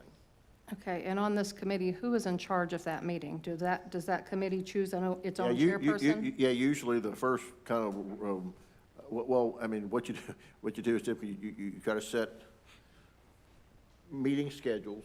And another thing is typically you will have staff involved. In my experience, I mean, the last time we went through this, when I was your full-time city attorney, the city manager and the city secretary were at all the charter committee meetings, because the city secretary took notes, and the staff, there's lots of questions that come up, that require staff input. What impact would this have on the city if we change this or change that? So that's where the city manager is typically an integral part of that. But usually the first order of business is to, have your initial meeting, select a chair, figure out your rules of procedure. The last one we did, I forget who wound up being the chair. I think maybe it was Gary Heinrich. But it was voted to set a hard start and a hard stop so that you wouldn't just go on and on and on, and force people to work within, I think it was a 2-hour block. And then they try to come up with a schedule that say, okay, we're going to, if you choose to limit yourself to the suggestions of the city attorney, if that's what everybody says what we want to do, then that's pretty easy. Okay, well, we've got, say 10, I don't know how many things he has on there, and say, okay, we're going to take this meeting, we're going to discuss 2, or this meeting, we're going to discuss 3. So you have to kind of work backwards, like the city manager said. I mean, you need to figure out there's a drop dead date by which this city council will have to pass an ordinance calling for a charter election, and with that ordinance, you have to have the charter that you want to be amended. I mean, you have to have all the propositions and the ballot language, so it's not as simple as just saying, let's call an election to change the charter, and then between now and then, we'll figure out the details. So basically, it's like 62 or 63 days before the election in November. But yeah, you have to work backwards and say, this is the drop dead date. This is the last possible date the city council, if it chooses to, would order an election to change the charter, and all these pieces have to be in place. So once you know that date, then you can work backwards from there and say the charter committee basically has to be done by this date, because you need to leave a decent amount of time, because your city attorneys have to come up with the wordings of the propositions and the ordering of the propositions, and that takes a little time. It's not as easy as the charter committee just, actually the charter committee would make the recommendations and bring it to council. Now, in this case, since council is part of the charter committee, it's lot more simplistic. But yeah, I mean, basically, once you figure out your drop dead date, you kind of work backwards. And then that tells you how many meetings you think we need to have, and how often do we need to meet, and how long should those meetings take. But that, typically, that organizational schedule would be determined at that first meeting. And typically, you would elect a chair. The council, the body itself would elect the chair to run the meetings. Okay, so this would be operating a little different than the council. We wouldn't be doing this during a council meeting. This would be a separate meeting on another night, meeting probably in another room with this entire group of people. Yeah. Well, I mean, you could do it on a council meeting night, but it'd be very cumbersome to do it. I mean, in my experience is that when city councils have been part of the charter committee, they've set special, it'd really be considered a city council work session / charter commission meeting, and it would be done typically on a separate night, obviously probably across the hall because you need more room, and I was just wondering if a quorum of council was present, they're still not making a final decision, it would still come back to a council meeting, and then still come back to us Yeah, again, even though some of the members are still on that committee. yeah, I mean, basically, at some point, the charter committee, which includes the council, would come up with its recommendations. Okay. And then at a council meeting, the council would accept those recommendations, and probably by doing so, I mean, since you know in this case that the hat you put on over here is the charter committee, if the council is okay with it, you can probably eliminate the step of the charter committee presenting it to the council discussing it and accepting it, because you've already done that. But it would probably, once in your capacity as a charter commission, you guys are okay with it, then it's a question of how quickly can Pat turn around and take those suggestions and create the ballot propositions for you to call the election. And do we know what this cost? Have you had this experience in other cities, what this cost to put these on the ballot, what we're gonna have to pay?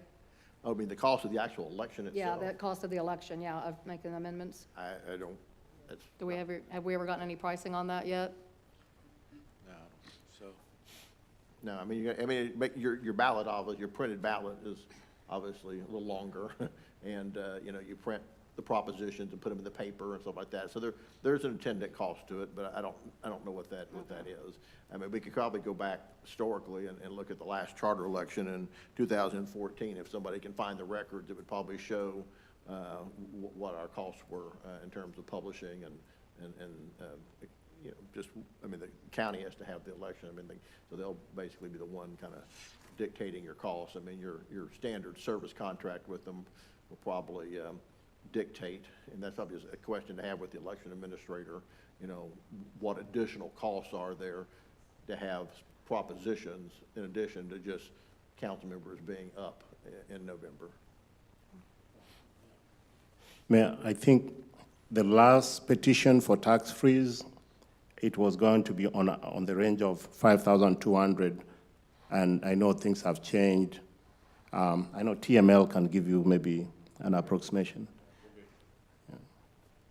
And Councilman Beeson had a question about, does this qualify as a special meeting so we get our typical $10 salary? She wants another $10. It may bounce, but we'll get it to you.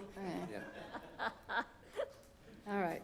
I mean, just the charter amendment here says basically the last charter committee was appointed February 27, and they completed their work on June 5th. So that gives you some idea of how long it February, took June, how long it takes. for that charter committee 3 months. to do its work, and then the council accepted it June 17th as the very next council they had meeting. more than one. But that council did not have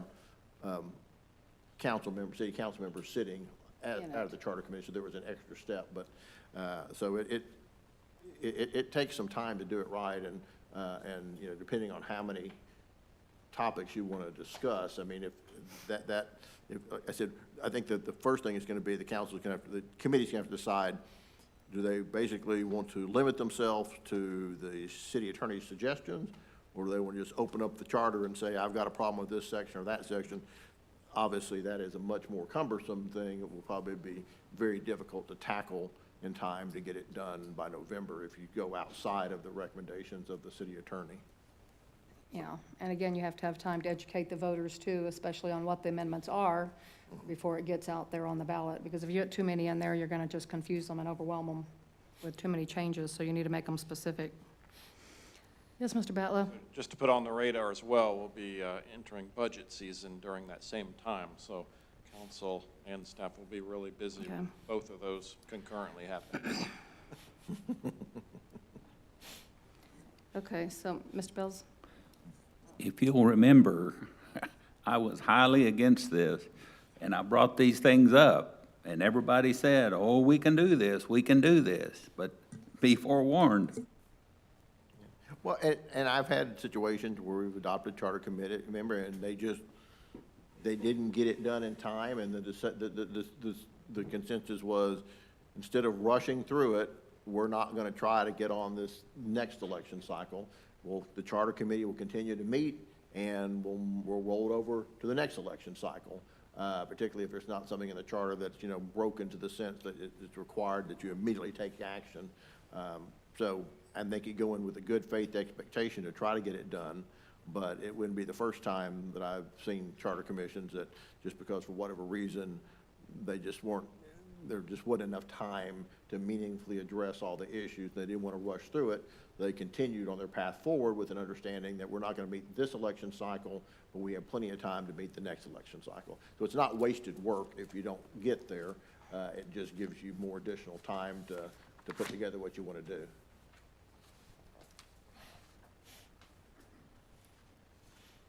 So you've got a motion and a second Okay. still? Yeah, we have a motion on the second on the floor. I'm getting ready to go over it. Okay, Mr. Gutwa, did you still want to go ahead and recuse yourself? Yes, based on the comments I made earlier. Okay. Council, I would like to go ahead and recuse myself as well. There are several members that you're getting ready to appoint to the Charter Review Commission that did sign my recall petition that I'm sure would not like me to be on this committee with them, so they can be free to openly talk about me, and I'd like to recuse myself. Yes, Ms. Beeson? Mayor, I remember you started recall on 3 of us, so, You've you know, accused me be of very that, careful. ma'am, Very and I've careful informed you what that I did say. not. Am I not allowed to speak? Go ahead. I just did, and you interrupted me. So I said, be very careful here. You were supposed to be the leader of this council, so you better act like it. Okay, Ms. Beeson, you also need to remember that we passed a code of conduct just a few weeks ago, so please make sure when you're speaking that you're not using slander or defamation of my character in front of this council. Otherwise, you will be in violation of the code of conduct. Now, I've just asked to be recused from this board, and so has Mr. Gutwa. So I need Mr. Johnson to amend his motion to exclude the 2 of us and let the remaining members of council be a part of this committee. Be part of this community. Okay? Mr. Foster, you want to re-second? No, Why, sir? just no. Okay, we have a motion on the floor by Johnson to approve resolution number 2024-436 to create and appoint members to a charter review commission, to include all members of city council except for the mayor and Councilman Gutwa, and include Debbie Bell, Samantha Gillen, Troy Smith, Robert Bradbury, Cheryl Mayor. Schramm, Stephanie Andrew, and Jen Baggett. Mayor, that's So not I the need a motion. second. That's not the motion. That is the motion. What was the motion then? No, the motion was the 7 members of the public and all of council was the motion. So you can't change the motion just because you want to.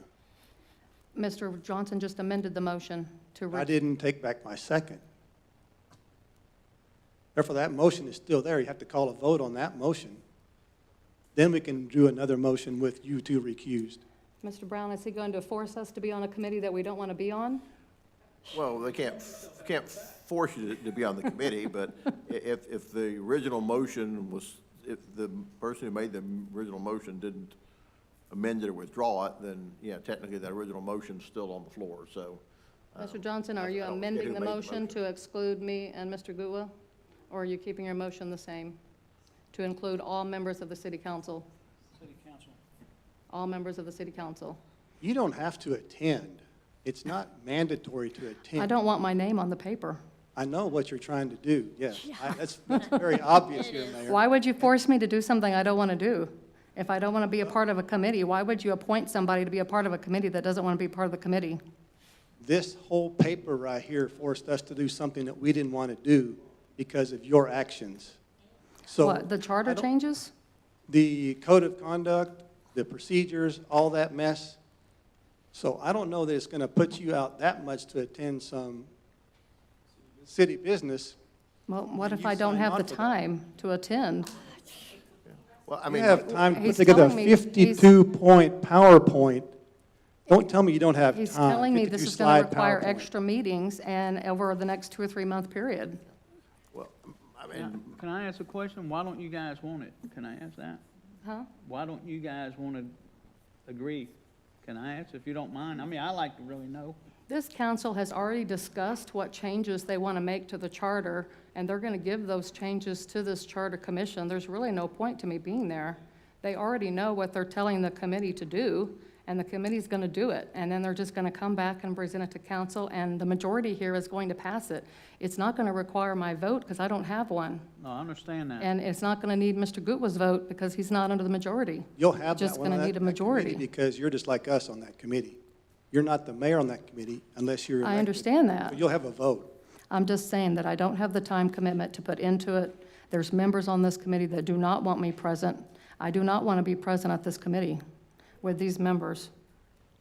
Yes. Well, should we be sure that the voters of this town know that you don't want to be part of this charter commission? so I that believe they- that we're live streamed right now, so if the voters are watching, they're going to hear me say that I do not want to be part of this commission. Yes. So I think we're already there. I think I've stated it very clearly more than once. Okay, Councilman Johnson. I stated my reasons, and I did give a recommendation. And it won't be fair. I'm a taxpayer. I live here. I'm a taxpayer. These things cost money. So if a commission is viewed as it's a little bit biased or trying to push an agenda that is kind of obvious to the voters, they might vote it down.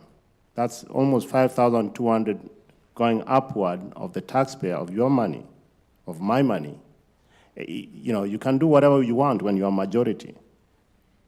But I have to be answerable to those voters and tell them, I supported this, I saw it was a good thing. Do I agree that the charter needs to be updated?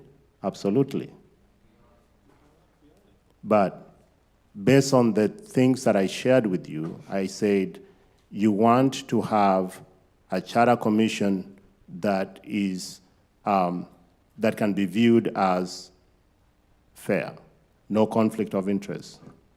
When you go to court, they will ask you, because you're going to decide on some very serious things that are going to apply to many people for many years to come, maybe 10, 5, 6 before they update another one. They will ask you to be fair. If you seem to be leaning one way or the other, you are political, they will tell you not to participate because it's not going to turn out very well. Thank you. Mayor, if I may just address Mr. Gutwaz's remarks about the expense of this charter. There's 6,798 people in Keene. It cost each of us 77 cents to put that on the ballot. So I don't think the money that it costs is any big factor in this. Maybe your bias, your supposed bias is the reason, but I wouldn't keep hammering that money drum if I were you. Oh, the reason why I'm saying, Mayor, it's the new law. We have to go through the mayor for me to be able to get the floor. If you say 67, there are so many residents here. There are some items that can come close to that amount. I'm not going to get off track. I'm not going off track of the item. But I'm saying that cost right here that's going to cost the city. There are some areas here that depended on that, but we can't provide that. And then I have to explain and say, we spent this one for this, and then it failed. Mayor, I'm I'd like to just go ahead trying and ask make the question. What can they do to you, Lisa, if they, could they try to hurt you or something in this? Are they trying to hurt me? No, I said, could they? I don't know, could they?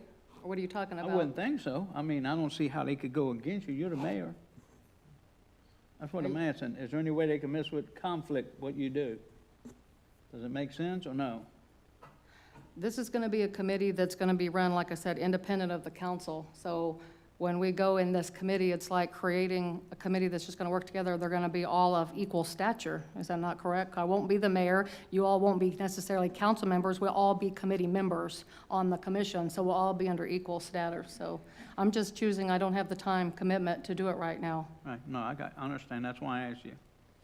So the motion is to appoint the entire council, and if it's passed, you can appoint people to something, you can't force somebody to accept the appointment, and if it passes, then mayor and mayor pro tem can basically stay on the record that they respectfully decline the appointment, and then the effect will be that it would be, the city council will have been appointed, but 2 members will decline the appointment, and it's the same thing as making a motion to appoint the council without those 2 members. So it's, 6 to 1, half dozen of the other. Okay, At this so we point, can just since send that in- first motion's on the floor, it should probably just be voted on. Okay.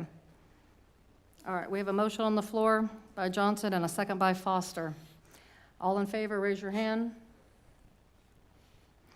Those opposed? Those abstain? Okay. Motion is carried. Agenda item number 7D, review, discuss, and consider possible action regarding allowing the public to speak on agenda items during an open meeting and the use of yellow speaker cards.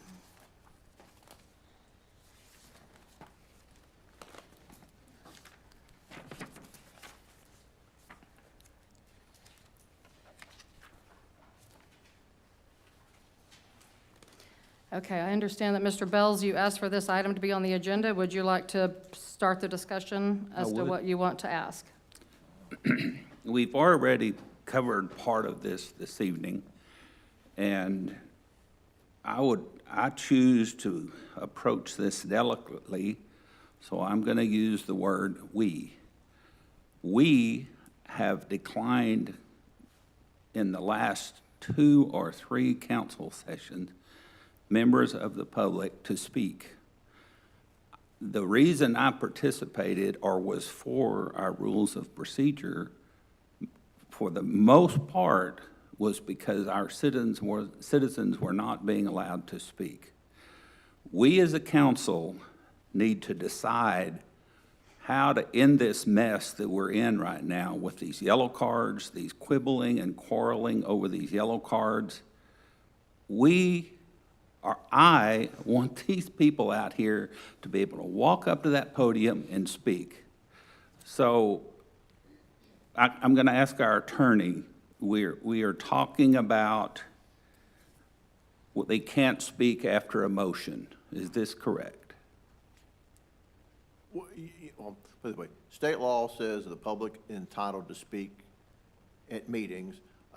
They can speak at public hearings, and they can also speak on whatever designated portion of the agenda you choose to let them do. Some cities just say it's the citizens' comments. Here, historically, apparently, we allow people to say, do you want to speak at citizens' comment, or do you want to save your comments before a particular agenda item?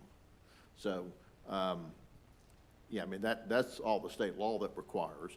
Now, as far as, requiring a card or something like that, and most cities do have people who want to speak fill out a card so that you can know their name and their address, and that for the minutes.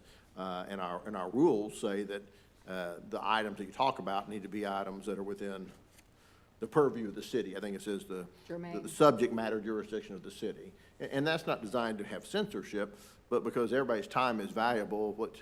You don't want someone coming up there and talking about the Dallas Cowboys. We're all interested in the Cowboys, but this council's got nothing to do with it, or the war in Israel, or the immigration crisis, or Trump and Biden. I mean, those are all public interests, but those are not things that are appropriate for citizens' comments because you have no jurisdiction over it. So when you have a card that says, tell us the subject, it allows us to, at least in the up front, to figure out, does someone want to speak on something that is inappropriate and should not be allowed to speak? If someone puts on there, I want to talk about the Dallas Mavericks, you can say, I'm sorry, we're not going to allow that. But if someone just puts, I want to talk about anything or everything, or maybe talk about something, that does defeat the purpose of trying to make sure that the people that speak are speaking on subjects that, we're not trying to censor anything, but that are appropriate subjects for a council meeting. And I'm not saying you have to do that. I mean, a lot of cities don't have that at all. They just have people come up and speak. And if what they're talking about is something that's not appropriate, then the chair will typically say, no, we're not here to hear about that. And I've got other city councils that just say, you know what, I'm giving them 3 minutes, let them talk about anything they want to. I don't care. It's easier just to write it out for 3 minutes than to get in an argument of whether or not this has anything to do with city business. But that's all just a policy of the city, and your current policy that you just adopted says you gotta turn in a card, and it has to be a subject that's germane. So if you wanna back off of that policy, you can, but obviously you can't do it tonight because you don't have that in front of you. It'd be a future agenda item. But like all things, when you adopt rules, you roll them out, and maybe they don't act exactly the way that you wanted to. Maybe it's an unintended consequence. You roll out the rules and you tweak them. So if the council, majority of this council wants to, have Pat revise these rules and to make it less formal in order for citizens to speak, that's the council's prerogative. So you've answered my question. You have said that a citizen that has filled out a yellow card can speak at any time during the meeting. I think he's talking about when I'm addressing the attorney. In a second. Then I don't let the public talk. It's only for council to have a question on the motion before we call for the vote. Usually you get one opportunity to speak. Each citizen has an opportunity to speak once. And it's on a public hearing, if you have 4 public hearings, citizens can speak on all 4 public hearings. If you don't have a public hearing, they have one opportunity to speak. They have their 3 minutes, and they can choose to speak at the citizens' comments section, or they can say, the topic I want to talk about is further down on the agenda. I want to speak on that item. But they need to let you know in advance what they want to speak on and when they want to speak on it so that we can track it. It's not designed to be a free-for-all for people to just pop up in the audience and say, oh, I just thought I have a question on something. That's not the way the policy reads. Okay, I'm not trying to change our yellow card. Yeah. All I'm getting at is, we ran into it tonight. We refused to allow a citizen to speak. We did. Mm-hmm. Now, we can address that card to say items on the agenda tonight, and that covers what we're discussing tonight. I'm looking for a way to, we're up here quibbling back and forth about yellow cards, and people are out here waving their arms wanting to speak, and we don't get to them. I would like to see that come to an end. Well, if somebody wants to speak and the mayor chooses not to recognize, I think the policy allows the council to overrule that. The whole thing is, if somebody stands up and does this, and the mayor says, you're not allowed, I'm following the rules don't allow that, and if someone else on the council says, I want to hear this person, they make a motion, they have a second, they bring them up, the same way that you gave Paul Knapp 4 minutes and 15 seconds or whatever. So one of the things that was consistently put into these rules was that the mayor, as the chair, she has the responsibility to make the initial parliamentary call. She's following the rules. So it's not really, it's really not her job to vary from the rules because she's supposed to follow them. But if the rest of the council, on an individual circumstance, wants to make an exception of those rules, those exceptions should come from the council. When you make a motion, you get a second, you vote on it, and then somebody comes on up. So tonight, we had a motion and we had a second, and a citizen was denied to speak. What you're telling me, the council can overrule that? Yes. If somebody wants to speak and the mayor says, our policies don't allow you to speak at this time, Okay. then our policies do say that the council can say, Madam Mayor, I think I'd like to hear what this person has to say. I'd like to make a motion to give this person their 3 minutes, if they haven't already spoken before. I mean, the problem is, you don't want to get into the situation where somebody uses their 3 minutes and then wants to come up and speak on another thing, and then another thing, because then all of a sudden, you're kind of opening the door for everybody to speak 2 or 3 times. But if that person's not spoken on an item yet, and they want to speak, and the council wants to allow them to speak, make a motion, you make a second, and you bring them on up. And the Okay, current rules already, we don't need to change the rules. The rules Right. already allow that. Well, I'm not here to change the rules. That's not my intent. My intent is to clarify where these citizens are not being allowed to speak. That's my entire intent tonight. The way the policy is written, it's envisioned the citizens coming to the meeting knowing they want to speak, and they submit a card. If they didn't submit a card, and in the middle of a meeting, they decide they heard something, it's like, well, I think I do want to speak now. I don't want to just turn in a card to preserve my right to speak, every meeting. But I heard something, and I want to speak, and they didn't turn in a card. They raise their hand and say, well, I'm sorry you didn't turn in a card. Someone makes a motion. I've got a lot of cities that just say, okay, well, fine, fill out the card now. We still want the card. Now I make a motion to allow this person to fill out the card, turn it in, and speak now. And, that can be done that way. It's not designed to chill speech. It's designed to have a better record of who is requesting to speak. We have their correct name, address, and some idea of the subject matter, so we can make sure that they're not speaking on a matter that's inappropriate. So, Mayor, if our citizens wish to speak and they fill out a yellow card and they put on there, what do you want in that subject line so they will be able to speak? Like Mr. Brown is saying, they need to put what the subject is. They need to tell me whether they want to talk during public comments and what they want to talk about, or the agenda item number. And then that would imply that they want to talk about that agenda, and it has to Okay. be germane to that agenda item. So whatever that subject that we're talking about, like if we did the municipal court confidentiality policy and they put down, I want to talk subject 7B, then I would assume they're going to come up here and talk about that policy. They have a question about it. They would have to keep it germane to that topic. Or they can talk about their subject and they can just say they want to talk about something else and they want to do it during public comments. We probably need to revise the yellow cards maybe a little bit to make it more clear, because all we have is a subject here.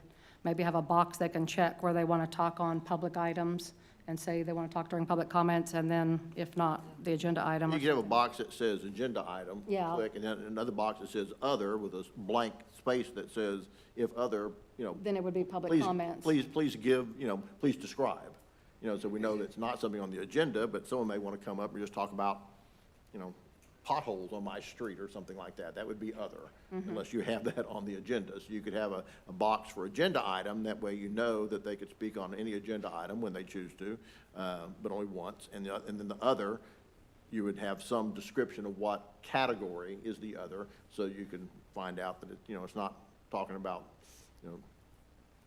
World Series champion Texas Rangers. We all love that, but it's not really an appropriate thing to be discussed at a council meeting. Mayor, do you agree that we should allow people to speak after the motion and the second? I have never been taught that under Robert Rules of Order. I've never been taught that after there's a motion and a second on the floor, that you can allow the public to continue a conversation and discuss it with us. It's only supposed to be for members of council to have a question on the motion. That's why I'm asking, is there a question on the motion? Then we go into a discussion on the question on the motion, and then we go into a vote. I've never been under the impression that Robert's Rules allows us to do that. So We don't am have- I hearing it wrong? And we don't have a policy that says that we do that. Like I Well, s- we don't technically follow Robert's, we haven't adopted Robert's rules. It's in the rules to follow Robert's Rules in the lack of anything else that wasn't in those Yeah. Rules of Order and Procedure that we just I adopted. mean, it's like anything else, even Robert's rules allow exceptions. I mean, if you make a motion, it could be that the person didn't know they wanted to comment on something until they heard what the motion was. So they heard the motion, the second, and then you have discussion from the council. And then if somebody from the audience says, I'd like to speak on that, and I didn't turn in a card, but I'd like to speak on that, then that's where the council, you could say, well, I don't have a card. So the policy didn't allow me to unilaterally allow you, but if the council wants to allow that, someone can make a motion. That's what I've been second. doing. Yeah, motion is second, to come on up, and we would still ask that you fill out the card, even after the fact, because we want to have a record. I mean, other than, the purpose of having the cards is that you would have a card that reflects every public speaker that you had. So somebody just stands up in the back and starts talking, that's fine, but then you don't have a card for them. So some people have cards, some people don't have cards. That creates kind of a evidentiary problem later, if you ever have to go to trial on something. So if you're going to have a policy that anyone who speaks should fill out a card, with the exception of, staff and people like that and consultants, but members of the public, then even if you allow somebody after the fact to speak on something, that's fine, but they do need to fill out the card just so we have it for the records. Yeah.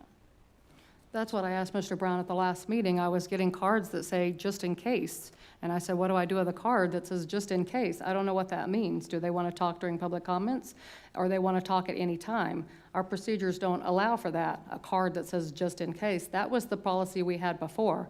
Before you implemented the rules of order and procedure, if any citizen raised their hand, I called them to the podium, and we just allowed them to talk.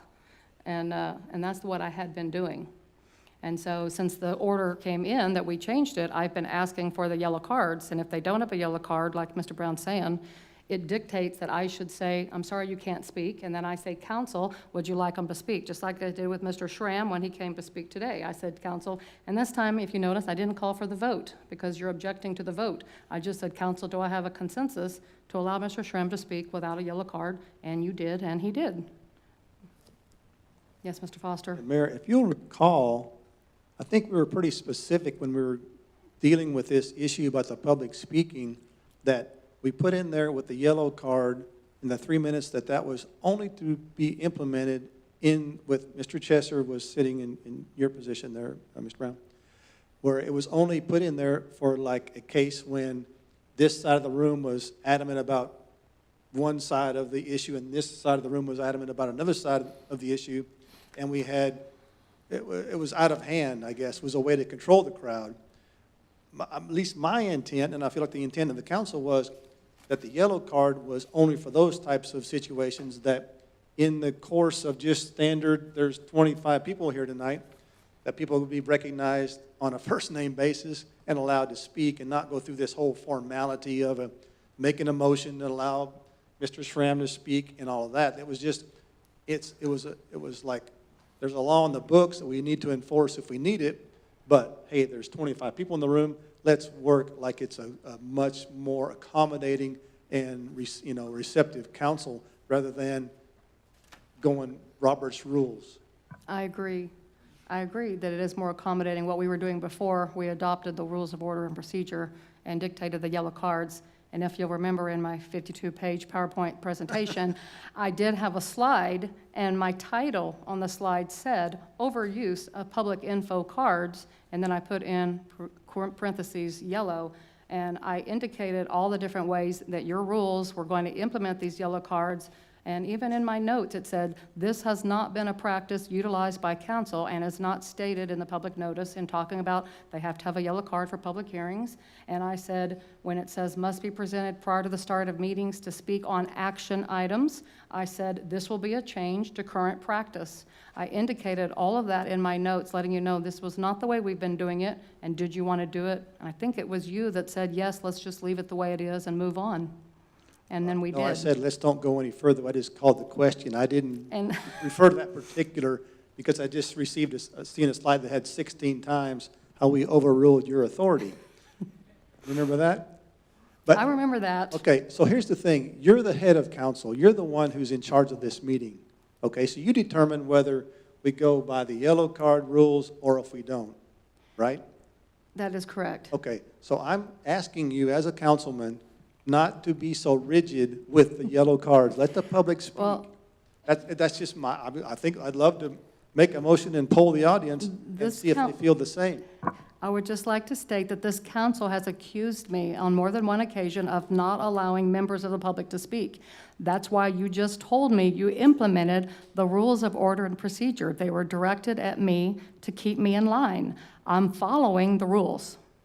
I'm following what you're telling me to do. You want the power to override me and overrule me, and I'm allowing you that privilege. No, we just agreed that during the setup of these rules, They were only there I to agree. be used for emergency situations. Remember that? No, not emergency situations. These Well, are the okay, rules what- of order and procedure that we're supposed to follow. No, it was only, the intent was that if the situation, the house is crowded, everybody wants their 3 minutes, and that's where we're going to implement this policy because we didn't have a policy before. Am I right? Well, that, Hey, but we got May have been people out the here would intent. like to talk. Is there any way we can let them talk, Mayor, or not? Huh? There's 4 people out here I raising their hand. understand, but we were still in a discussion at the time. Mr. Brown, go I was ahead. going to say, and that may have been the intent, but that's not what it says. It just says that anyone wishing to speak has to complete the public meeting appearance card. It didn't say anything about on highly contested public hearings, or you got a lot of people out there that would start using the cards. And quite frankly, most of my cities of any significant size, at least all my home rule cities, do have a sign-in card so that the city secretary can know. I mean, for one reason, you know, you can figure how many people want to speak. You know, if it's 20 people, then you can say, well, we're going to have to modify the time, or, you know, if it's 15 people want to talk on one subject. I mean, it just gives the chair a chance to have some idea of how many people want to speak and generally what they want to speak on so that they can arrange it. But you get into that slippery slope. It's like, well, when do we require the yellow card and when do we don't? I mean, how do you figure that out without having a bunch of deliberation on it? So I think most folks you just fill in the card and you turn it in advance. And if somebody wants to speak later that didn't think about it, then, you know, I mean, the problem from the mayor's perspective, if she starts choosing, yes, you get to speak, and who you don't get to speak, she'll be accused of, well, you're favoring one point of view over somebody else. You let that person speak, No. but not that person. So that way it goes to the whole council. So the whole council, you know, is a bigger, larger deliberative body. So the mayor just follows the rules. And if somebody wants an exception from the rules, from what I'm hearing what she's saying, in order to avoid any appearance that she is choosing to allow this person to speak and not allow this person to speak, the council will make that decision. And I can understand that. Well, but as I said, you alluded to the fact that we have to have this program for every meeting, right? Mm-hmm. And I'm saying that was not the intent of the council when these rules were set up. It was only intended for a hotly contested meeting when we're going to have, as you mentioned, 20 people speaking to an issue. Then by all means, bring out the card. But we're sitting here arguing about all this. We let his mother sit up here for 15 minutes, and we didn't say nothing about that. We didn't say a thing, and one time his mother was in town. Not one person on council said anything. I'm not understanding why we're sitting here wasting time. Okay. All right, I mean- council, we have I'd like- members of the public that would like to speak. Are Yeah. we through and going to let them talk? Okay, Ms. Gillen? Council, are you okay with letting Ms. Gillen talk without a yellow card? Yes. All right, Ms. Gillen, please approach.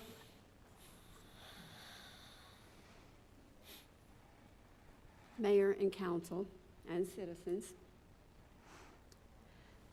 Mayor, I'm sorry that you felt you didn't want to be on this committee, and I understand from Mr. Gutwa that probably my being involved in your recall was the reason. Twice? Well, twice, that y'all didn't want to. You were recalled for the 3 council people that I thought were doing a really good job. Mr. Gutwa was actually out walking door to door, getting signatures for you and your recall of them. All I'm saying is there's a bunch of blame to go around to everybody. And as our mayor, yes, on this committee you would not be the mayor, but you don't even want to take a part of it with the rest of us citizens being willing to come here and be part of that. You're part of the city, so am I. I live here. I have a business here. And I think if we're all going to try to get along, we should do that. And Mr. Gutwa, you're talking about the bias and stuff like that. That really offends me. Because I'm not biased toward anybody. I don't hate anybody. I may hate what they do and how they act, just like you may do that too. My grandson is from Uganda. Same color as you. I love him to death. And so I'm just telling you, stop trying to judge people by what you think they are rather than what you know they are. But I really would like to see you guys on that committee. I guess I'm voted on now. to be on there. I'll do my best job, and I'll do it not to be biased. But you guys should do the same thing. That's all I have to say. Okay, right now, this is a point of allowing somebody to speak that doesn't fill out a yellow card, that doesn't give us the subject. She's now talking about an agenda item, council, that we've already passed. We're talking on about an agenda item on yellow cards now. We're not talking about the Charter Review Commission any longer. So now we're out of order with these comments. That's why we asked for them to fill out the card and tell us what they want to talk about so that we know when we're calling them up here that their conversation and comments are germane to the topic. All right, Ms. Andrew. Council, would you like to let Ms. Andrew speak for a second time this evening? Mine is about the yellow cards. So I was under the, Stephanie Andrew, 1009 Christine Street, sorry, thanks again. I put anything down because, as you had mentioned, Mr. City Attorney, I don't know your name, I can't remember. Mr. Brown. Brown. Maybe later on in the meeting, there may be something come up that earlier I didn't think about putting down a particular topic or item or whatever. To me, I filled out the card so that I could speak during public comments because that's primarily when I think I should speak. I normally don't speak later on in the meeting unless something comes up that I feel strongly about. So when I filled out the cards the previous two meetings and my name did not get called even though it had been turned in, I thought, okay, well, am I being refused the opportunity to speak during public comments? Because that's what I thought the yellow cards were initially mainly for, not just to, and so I put anything so that I could talk about anything that pertained to the city, because I typically, or the council, any concerns. I don't think I've talked about the Dallas Cowboys or anything like that. I'm here at the council meeting because I care about the city and what's going on in the city. Yeah, there may be somebody that does that, but there's not very many people here, and I don't think I've ever witnessed that happen here in this small town. So my point is, I thought the yellow cards were to be able to speak during public comments, and I wanted the opportunity, if I did need to speak later on, whatever it may be, whatever my concern or thought about whatever y'all are talking about, I wanted the opportunity, I thought I needed that yellow card to have that opportunity to speak later on in the meeting if it was needed. So I had put as needed, I've put anything. The first one, I don't even remember what I put on it. It's been so long ago. It's been like 6 weeks. I think it was blank. It was blank? It was blank. Okay. See, you got a better memory than I do. Because I don't know. Anyway, I don't want to be censored either. So if I can't get the respect to be able to come up here and speak about something that I feel is important about the city or what's going on in the city, maybe it's not something that's on the agenda. Maybe it's just something I've witnessed in the city that I'm trying to bring to the eyes here. I think the public should be allowed to speak when we feel the need. If a yellow card is filled out, I feel like it should be for public comments. If there's a person that turns in a yellow card, that name should be called and given the opportunity to come up here and speak. If we raise our hand because there's a discussion going on, whether there's a motion or whatever, I feel like as a citizen of this town, we should have the right to say our piece and how we feel. I hope that helps. Thank you. Is there anybody else from the public that would like to speak? This lady over here.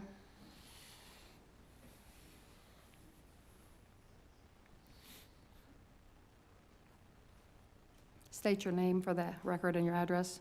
My name's Gina Lindsay, and it's 1005 Christine. I didn't plan on speaking or addressing anybody today, but I am a citizen of this town, and I've lived here a long, long time, and I say to myself, mind my business. But my son is turning into a young man and wanted to see what this was all about. And I am so ashamed and so disgusted by the amount of disrespect that the citizens are treated with. They just want to speak. Does it matter if they have a card or not? I mean, honestly, if they have something that pertains to what we're speaking about, does it matter? And even if it doesn't, and it doesn't have to do with any of the yellow cards or whatever it is, if I see something on my block that I feel someone needs to know about, then I should be allowed to come up here and speak and not be silenced. And for whatever reason, I don't know what kind of shenanigans is going on here, but I am disgusted, because we should all be working toward a better community for all of us, for our children. So I don't really even need to know what happened that came up with the stupid yellow cards, but citizens have a right to speak. And we live here, and we live as a community together. My views are not like his views, or your views, or anybody else's. My religion, whatever it is, we're not the same, but we live together, and we should all learn how to communicate and work together. And without communication, this is pointless. Without communication from the citizens to the council, the mayor, attorneys, staff, if there's not a communication between us both, then what's the point of being here? That is all. Thank you. Thank you. Thank you, young lady. Is there anybody else from the public that would like to speak? Ms. Baggett? Jen Baggett, 200 Pine Street. Well said. Thank you for what you said. As a very longtime resident who also has had family live here even longer than I am very highly offended, Thomas, by what you stated. Their only bias that has been continuous has been right in front of me, right here. We are very diverse in all of the names that signed up, which are mostly the ones here, in fact, are a very diverse group. Multi-ethnicity. I've raised all my kids starting from grade 1 to the last one that's going to graduate this year, have volunteered in many areas of this town. We pay well in our taxes. We spend all the time here, promote this town. We have live stream years worth of meetings here for free. Even though Lisa continually targeted me, unlawfully threw me out, has yet to apologize. You want to talk about bias? It's right here. So I, like Ms. Gillen, are very offended by you implying or making any implication that there would be bias. I don't see, the meetings, the numbers have dwindled over the last year, coincidentally. The attendees are us same olds. We faithfully sit here through all of the circus shows, shenanigans, the whatnots, the long meetings, because we love our town. We do. We support our town in many different ways. One of them is having attended many of these meetings, streamed them all for free, even though we had been smeared and attacked continuously and biased continuously, unfairly, unlawfully. So yes, I take offense to that, and as much as I know all these other people that have applied for that charter, that's out of line. We are a very great, diverse group that will be very beneficial in that charter review. If you two want to recuse or whatever, stomp your feet, that's on y'all's backs. But don't make those kind of implications without being fair about it. I love this town. Like I said, I got my last one's about to graduate. I don't see anyone else beating down the doors. A bunch of talking on the internet, but this is who is here, faithfully attending, and believes in our town and wants better for our town. Period. Thank you. Thank you. Thank you, Ms. Baggett. Again, Ms. Baggett's public comments must be referring to her subject, anything, because she's not speaking about agenda item number 7D, yellow speaker cards. Ms. Schramm, would you like to speak?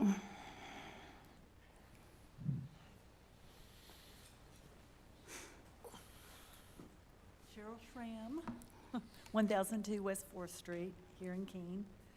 I want to get back to the yellow cards. Thank you.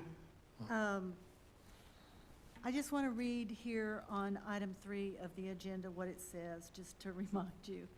Each person in attendance who wishes to speak to the city council on an item not posted on the agenda shall speak during this section. A speaker card must be filled out and given to the city secretary before addressing the city council. Each speaker will be allotted 3 minutes. Then the next part says, the city council may only take action on items posted on the agenda. The Texas Open Meetings Act prohibits the city council from deliberating or taking action on an item not listed on the agenda. City council may, however, receive your comments on the unlisted item, ask clarifying questions, and respond with facts and explain policy. So I understand all that very well. Then each person in attendance who wishes to speak to the city council on an item posted on the agenda shall speak when that item is called forward for consideration. So I take this to mean that if I want to talk about something not on the agenda, I fill out a yellow card.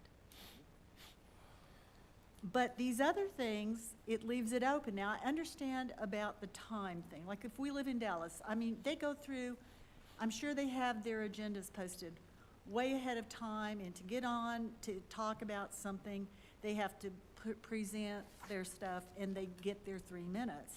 And you couldn't do that. I mean, if everybody just was going to stand up and wave their hand in Dallas, it would never be over. It wouldn't just be Wednesday.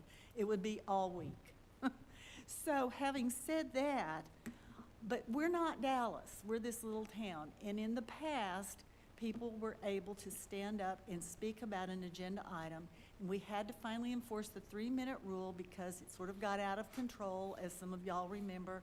We had people who we couldn't get to sit down and things like that. So I don't think it's clear here, and I have been watching at home for health reasons, but I came tonight because I knew this item was on the agenda. I don't think it's clear that we had to fill out a card for the other items. And I also think that I wouldn't like to see people suppressed in our town, because in the past, we always had a pretty good give and take, except for now and then you get a few people who are sort of like out of control.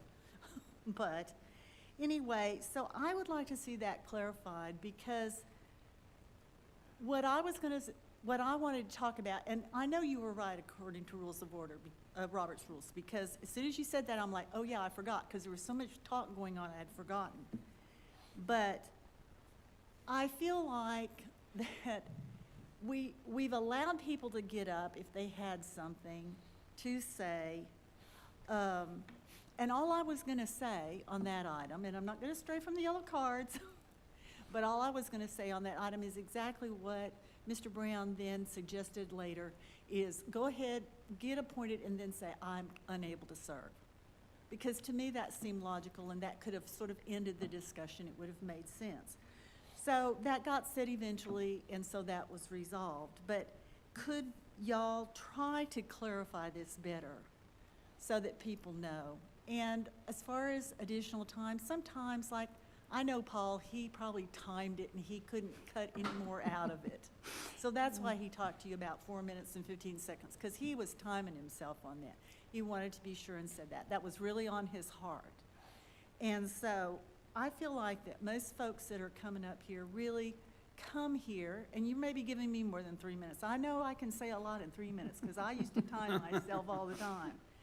But most people want to participate, and they want to give a positive response to various things, and they want to be a part of what's going on. And they went to the polls to vote for you guys.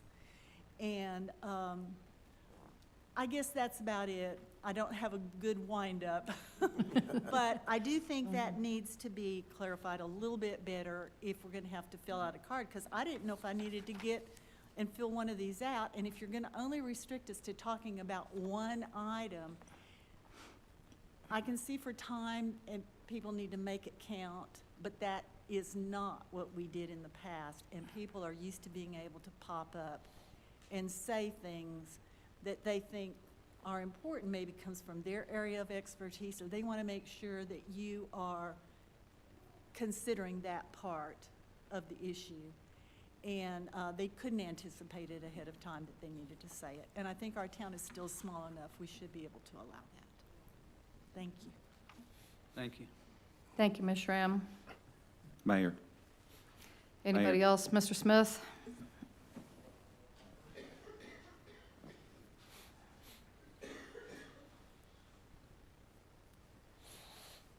Good evening, Council. Troy Smith, 310 Woodlawn. I'd like to start with something that I was reminded of as we were talking about this, and this does refer about the yellow cards, is I wanted to speak about something about 2 years ago when Mayor Parrish was a council person at the time, and I had my hand raised, and she actually asked Mr. Gary Heinrich, who was the mayor, if I could speak, because she felt like it was important that I get up and ask a question. Granted, it was on a time where you guys were discussing the budget, and but they allowed it, and so and Gary allowed it. Of course, after that, it was told that, hey, no more questions because they were doing a review. But I understand that, but I'm trying to put yourself in that frame of mind that you did that for me, right? And I know that you have some disdain for other people that may be out here, but there's a hierarchy in place for a reason. Yes, you are the presiding officer, and we appreciate that, and we have to know that that's what that is. The next batch of people that surround you is the people that can overturn what you say, and then you've got the third people. That's all these citizens that put you up there, and I'm not saying anything in a threatening manner. That's not what I'm talking about. I'm just saying that our voices were put into me writing James Bell's a vote yes, right? I want James Bell's to vote the way that I think, and Ray Johnson and Thomas Gutwa, right? You guys were voted there so that way you could make the best decisions possible for the majority, because that's how you got voted in, for the majority of the citizens. Now, did we hear some good things tonight on this yellow card? Yes, we did. And now I'm going to go back to what Pat Cheshire said, and I kind of feel like he hit the hammer on the head. It kind of goes back to what Mr. Foster said. He mentioned if you have a crazy agenda item that there's going to be a lot of controversy on, then yes, that is when the presiding officer says, oh my gosh, I've got 30 yellow cards. Okay, I'm going to limit this to 3 minutes so that way we get everybody that wants to speak, okay? But there's only 17 people in this room right now. It's a little ridiculous to be going by the rule book just like that. So, but then also something that Pat mentioned, he did say that if a citizen wants to speak, let them speak. He didn't say in a specific spot, here, there, public comments. He said, you're better off just letting them speak, because if you don't, they're going to come back the next meeting and be all fired up because you didn't. And essentially, that's what has been created up until tonight. There's been a lot of people that have raised their hands. I raised my hand on the last motion and wasn't allowed to speak. And several people saw my hand up, but I feel like we were being snubbed at that moment, and I'm just being honest with my feelings. I did have a chance to talk to a council person today about this agenda item, and yes, I'm very concerned about it because I feel like, as it was already mentioned, that this is a small town. We want better for our small town. This community, as you can tell, with the amount of people that have gotten up, we love this community. That's why we're here. We're not here to go, you, and this guy's not saying it right. We want the best for our town. But I do agree with Mrs. Schramm, and I'm going to tell you the reasons why. One, public comments are for public comments, and I understand that.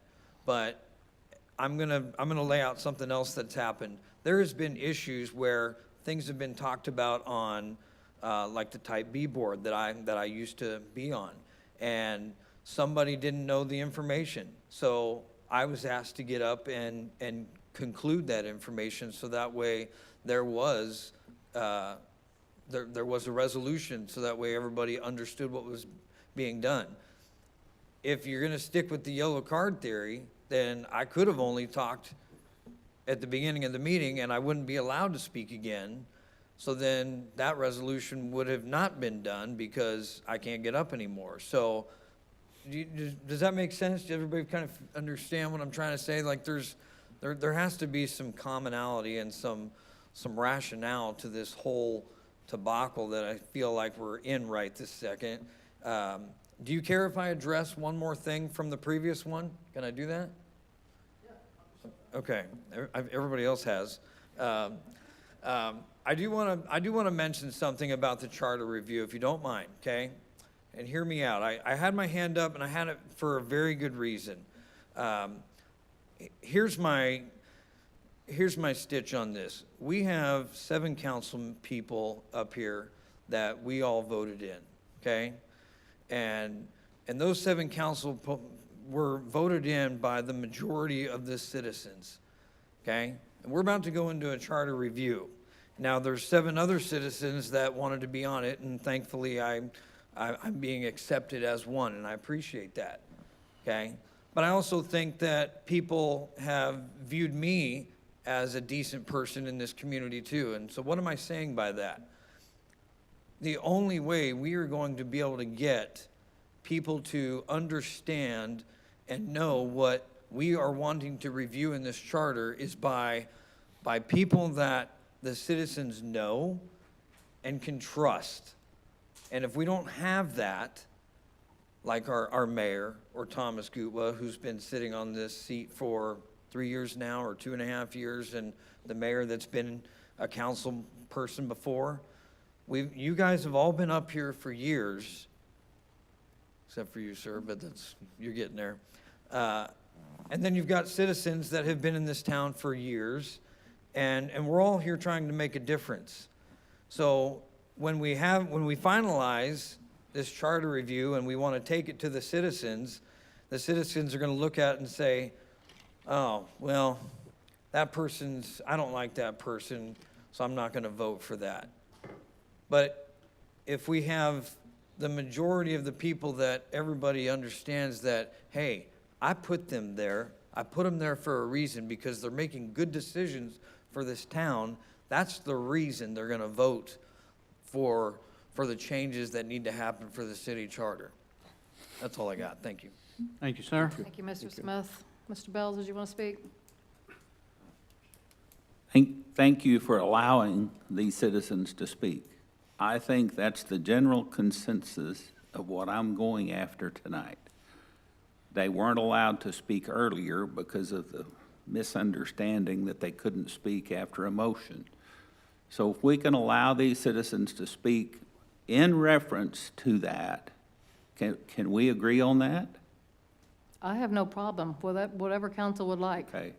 Okay.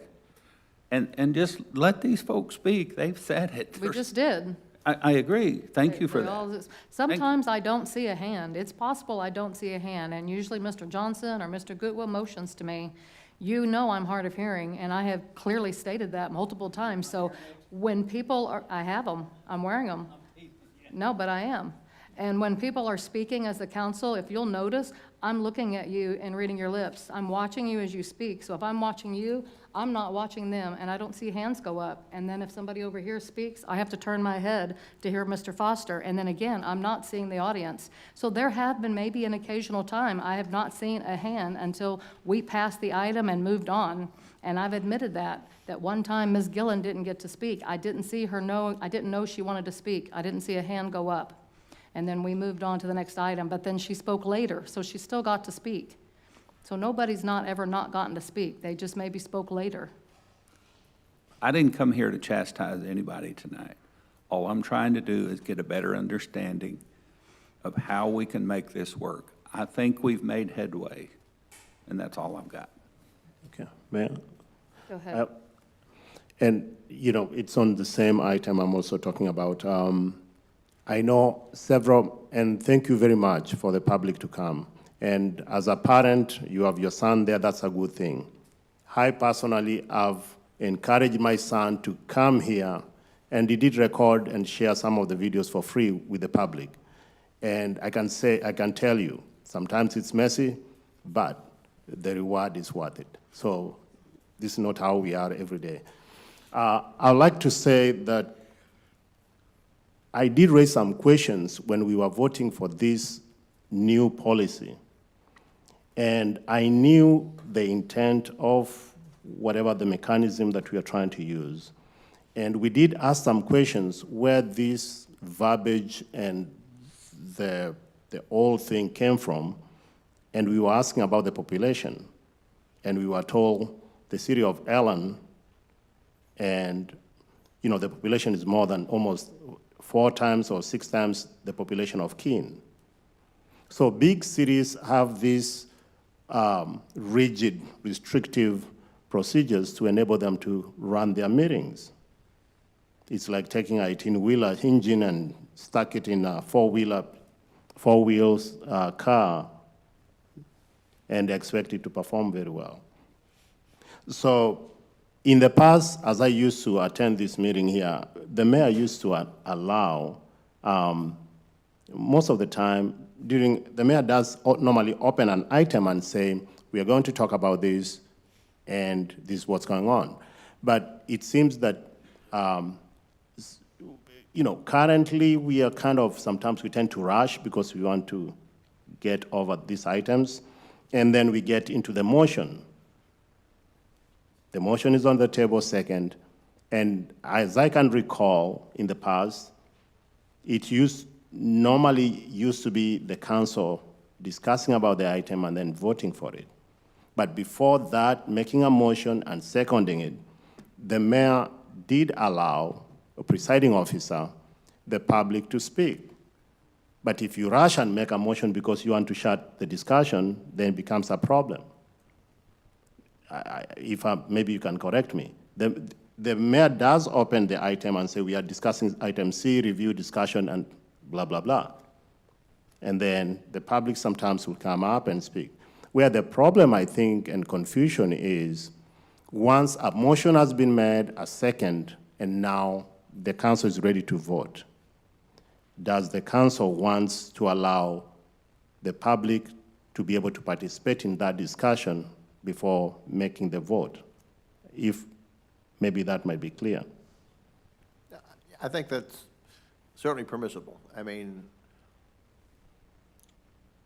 we've got a complicated set of rules, and my concern with the rules before you put them in place, and I didn't write them, is that we were going to spend more time trying to figure out how to follow the rules than to do something that everybody's in agreement on what they want to do, but they can't figure out exactly how do they do it. And I think what we saw tonight, this evening, just more of a free-for-all, letting people speak and come up, which doesn't follow the rules, but it's certainly following the intent. So, I mean, I think that the yellow card policy is still a good policy. I mean, but like in most places, it's not a super strict policy. I mean, you get people to fill in the cards. If there's somebody who wants to speak that hadn't filled in the card, they raise their hand. A lot of times, a lot of my cities, they'll say, okay, here, I've got public comments, and I've got 4 cards here, and after they get done, so is there anybody else that wanted to speak that didn't turn in a card? Someone says, oh, I didn't turn in a card. Well, I didn't know I needed to. Okay, well, go speak, and then go fill out the card. It's really designed, the card is not meant to push people away. It's just to have a better record of who spoke and what they spoke about. So the minutes can reflect where the public record hands. So I think having, use the cards, but the card shouldn't be a completely, one strike and you're out type of thing. If you don't fill out the card and you still want to speak and you didn't fill out a card because you didn't know you wanted to speak on something, or you didn't know you needed to fill out a card, like Ms. Schramm said, I didn't know I needed to fill out a card if I wanted to speak on an agenda item. I thought it was only if I had to speak in public comments. Then when those people want to speak, then our current policy says either the mayor can say yes or no, and if she says no, then the council can say it, but I think what we've done tonight is the mayor just basically deferring that question. Somebody wants to speak, council, are you okay with it? We don't need a vote on it necessarily, but it's just a consensus. And somebody didn't, somebody has a strong reservation about why they shouldn't speak, speak now, forever hold your peace. Like most rules, you unroll them and then you kind of figure out how you're going to apply them. So we're getting into those growing pains a little bit, trying to figure out. So, but I think the discussion you've had tonight, council members, and what we've done here tonight is a good discussion, because now it kind of has developed a consensus of how we want this policy to be implemented. And I think given the discussion tonight, and I think the mayor has enough guidance to know basically how the council wants to handle these things. So. Mr. Foster? Yeah, so you mentioned that the yellow card serves as a guide, or so we know who spoke on whatever topic for the minutes, for the official record. By them not stating their name and their address before they speak, would that not accomplish the same thing without the yellow card?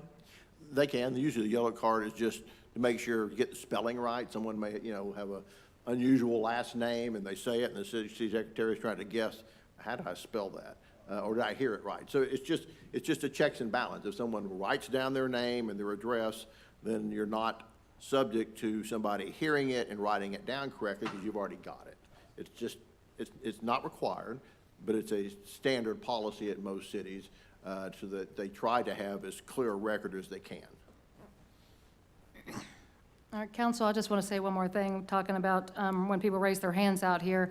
I try to be respectful of the council primarily. So when you guys are speaking, just because I see somebody raise their hand, I don't feel compelled that I want to cut you off and then suddenly let them jump up and speak. I feel like that's why I wait, and maybe you don't understand that that's what I'm doing.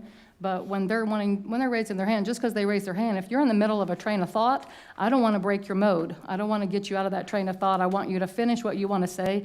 And sometimes that takes a few minutes. Sometimes it takes you a little while to get it out, and I don't time you. And in the rules of order and procedure, I'm supposed to remind you if you've spoken for 5 minutes or longer, if you've noticed. But tonight, I haven't been doing that. I'm letting you speak, getting out what you want. And then when I feel like we have a lull or a break, that's when I remember that somebody raised their hand and I call on them. And that's the procedure I've been doing.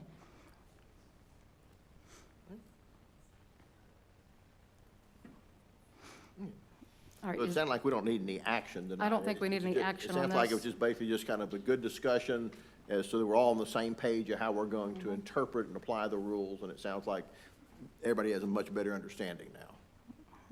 Perfect. We good, council, to move on? Okay. Yep. All right, moving on to agenda item number 7. We do not have an executive session, so we can skip also agenda item number 8 and move on to agenda item number 9, requests for future items on the agenda. Council, do you have anything you would like to add for the next agenda, which I believe is April 18? I do. Okay, go ahead, Mr. Bells. We discuss a clock for the room, Discussed a what, I'm sorry? clock for the room. Oh, yes, we did discuss that. Mr. Batla? Did we ever order one? I think that was discussed when Nathan was here, and he's gone, so maybe he didn't take care of that. Obviously, we don't need an agenda item for that. We just need a clock. Anything else, council, that you would like for an agenda item? I have a request here. Yes. Most of us, we know the North Hills Estate that's behind here, the City Hall. I would like to request for a discussion on a requirement of fire hydrants along North Hill Terrace and Dorothy Drive at Hill Estate along C.C. Cooks, that's 805B.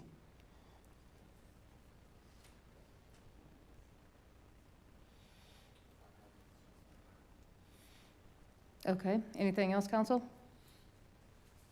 If there's no objection, I'm going to close out the meeting. It's 9:16 p.m. Meeting is adjourned.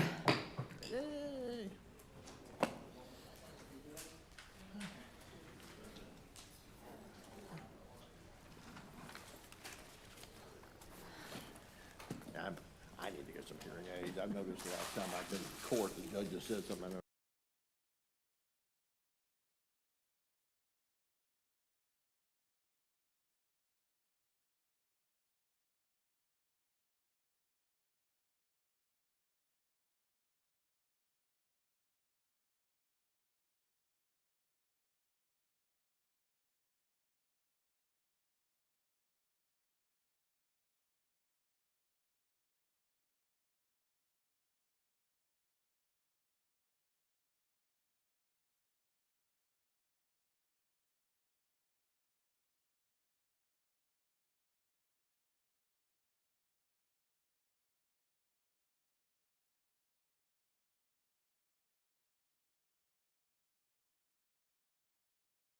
but I think you run the meeting very well. I know, I'm following the rules and they don't.